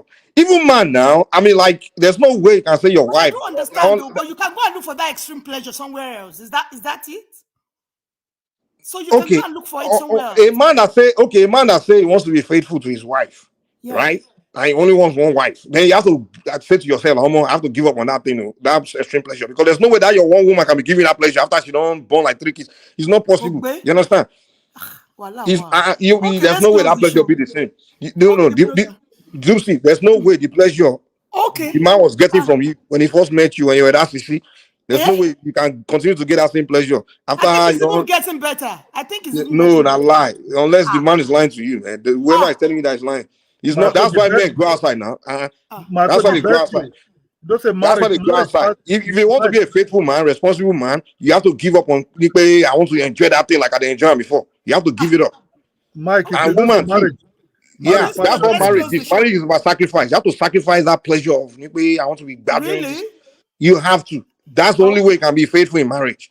If you say you want to be enjoying that thing like that, then you have to be going outside, man. Trust me. Really? It's not that sweet anymore in marriage, man. It's not that sweet anymore. Okay. If you say that, that's good. Okay, let's bring the show to an end. Does that brother wants to say something? Do you have something to say? I say if you want married nowadays, gotta go give a go. Make it in that day. Take special water. Those days, when men they do those days. Now go feel but there's DNA now. If you really want to be sure you are the owner of the children, then do DNA. So that at least to prevent to come to that stage. Our elders will do those days. Because you did die here. Swear. Do DNA. DNA is even more effective than Ogun. Do DNA. That one is straightforward. That one is straightforward. Okay, thank you guys. I really appreciate you guys coming on today. I want to say thank you to the people that gave us super chats and super stickers. Ayo, my brother Miolowo. Thank you so much for always supporting Ike Ogiamien. Thank you so much, Ike. Thank you. Anytime I wake up like that, my voice is somehow Ike. So that's why I gave you that bass. But now it's more. It's clearer. Thank you so much, my brother Lawyer States. Thank you so much, sir, for always supporting Dupsy Baby. Thank you. I appreciate each and every one of you. I appreciate Chioma with a beautiful voice. Thank you so much for coming. I appreciate you too. Chioma, you're still there. You've not been talking. Yes, I'm still here. Yes. I didn't realize. I thought you left, Chioma. Oh no, I'm still here. Oh, thank you so much. Yes, you should show us your face one of these days. You have a beautiful voice. Thank you. Beautiful voice. If she shows her face, all the men will leave their wife. So they will leave their wife. You see, you're encouraging. You see what you're encouraging now. You want to encourage all these married men here to start. Please show your face. Don't mind them. I want to see your beautiful face. For you, I will. For you, one of these days, for sure. Okay. Okay, Chioma. Thanks so much for coming, my darling, my love, Rosie. Thank you so much for let me thank Chioma too for. Okay, sir. coming on board to come and share some time with us today. So, Chioma, I really appreciate you coming to have some time with us today. So you've been wonderful. I've been every time going through the comment section, I see that you are participating, strongly there. You are one of the backbone of the platform. So on behalf of we regular talker here, I want to thank you for coming on board today. So thank you so much. Thank you, Baba, for thanking Chioma. Thank you. So, Chioma, go ahead. Yeah. Oh, I thought Chioma wanted to say something. Okay, that's fine. Okay. Ideas. Okay. Yeah. Chioma, I think you're breaking up. Hello? Oh, okay. No, I think she was just acknowledging Ajanle Koko. Okay. Yeah. Okay. So thank you, Mr. Lawyer State, for always supporting Dupsy. Thank you. Thank you, Chioma. Thank you, my darling Rosie. Thank you, Mike, my brother, with a very loud voice. Hey, no time for nyama nyama now. If you see Mike, you go cooperate. Thank you, Mike, for always coming. Thank you, Remy. Thank you, my darling Baba. Me and Baba, we don't agree, but I just love him because he's just a straightforward man. I love him, but we don't agree. Baba is in old Kini. Me, I'm a newbie. So we don't agree. But I love you too. I love you too because you are. I know, Baba. You are very straightforward. You will say it the way it is. Yes, sir. You just say it. You don't care whatever they want to say, but you just say your own mind. So yes, Baba. I really love you for that. So yeah, thank you, sir. I love you so much, sir. Thanks for always supporting me. On Sunday, all this your Sunday's affairs show is a wonderful show. I can tell you that, Lucy. Thank you so much, sir. Thank you for your support always. Thank you. A brother came in. I don't know his name. The brother that spoke last. I can't remember his name. Thank you so much for coming. Thank you, Ola. His name is Ola, curiously. His name is Ola as well. The brother. Is he a Yoruba guy? No. He's from Benin. I think it's Ola. Yeah, Ola something. I think it's a Do Benin. It's his nickname. Kidola is a nickname. Well, he's from Benin. He's from Benin. Kidola, thank you so much, brother, for coming through for us today. Thank you, Ola. Ola is my brother. We fight and we make up. So Ola, no vexing. Say me. My head they back sometimes. So don't be annoyed, Ola. And who again? One man. One man is just the boss. Thank you so much for always encouraging me, for always supporting me. Thank you so much, one man. Then who again? Okay, the people at the comment section. Bob. I think Bob is in love with Chioma. I don't know. Bob, you have to shoot your shots because I don't know what Chioma has done wrong. Thank you, Becca, my brother, for always coming through for me. Thank you. Thank you. Something Lawani. I can't remember. That person was actually commenting. Chioma, you want? Somebody is trying to interject. Is somebody trying to say something? Okay. So, Adex Legacy, thank you so much for always coming. Thank you, everybody. I appreciate everyone for showing up this morning to come and support. Thank you, everyone. Woman, thank you so much. Thanks for giving me this opportunity. Thank you. I appreciate your mentorship. Thank you. God bless you. Take care, everyone. Enjoy the rest of your day. God bless.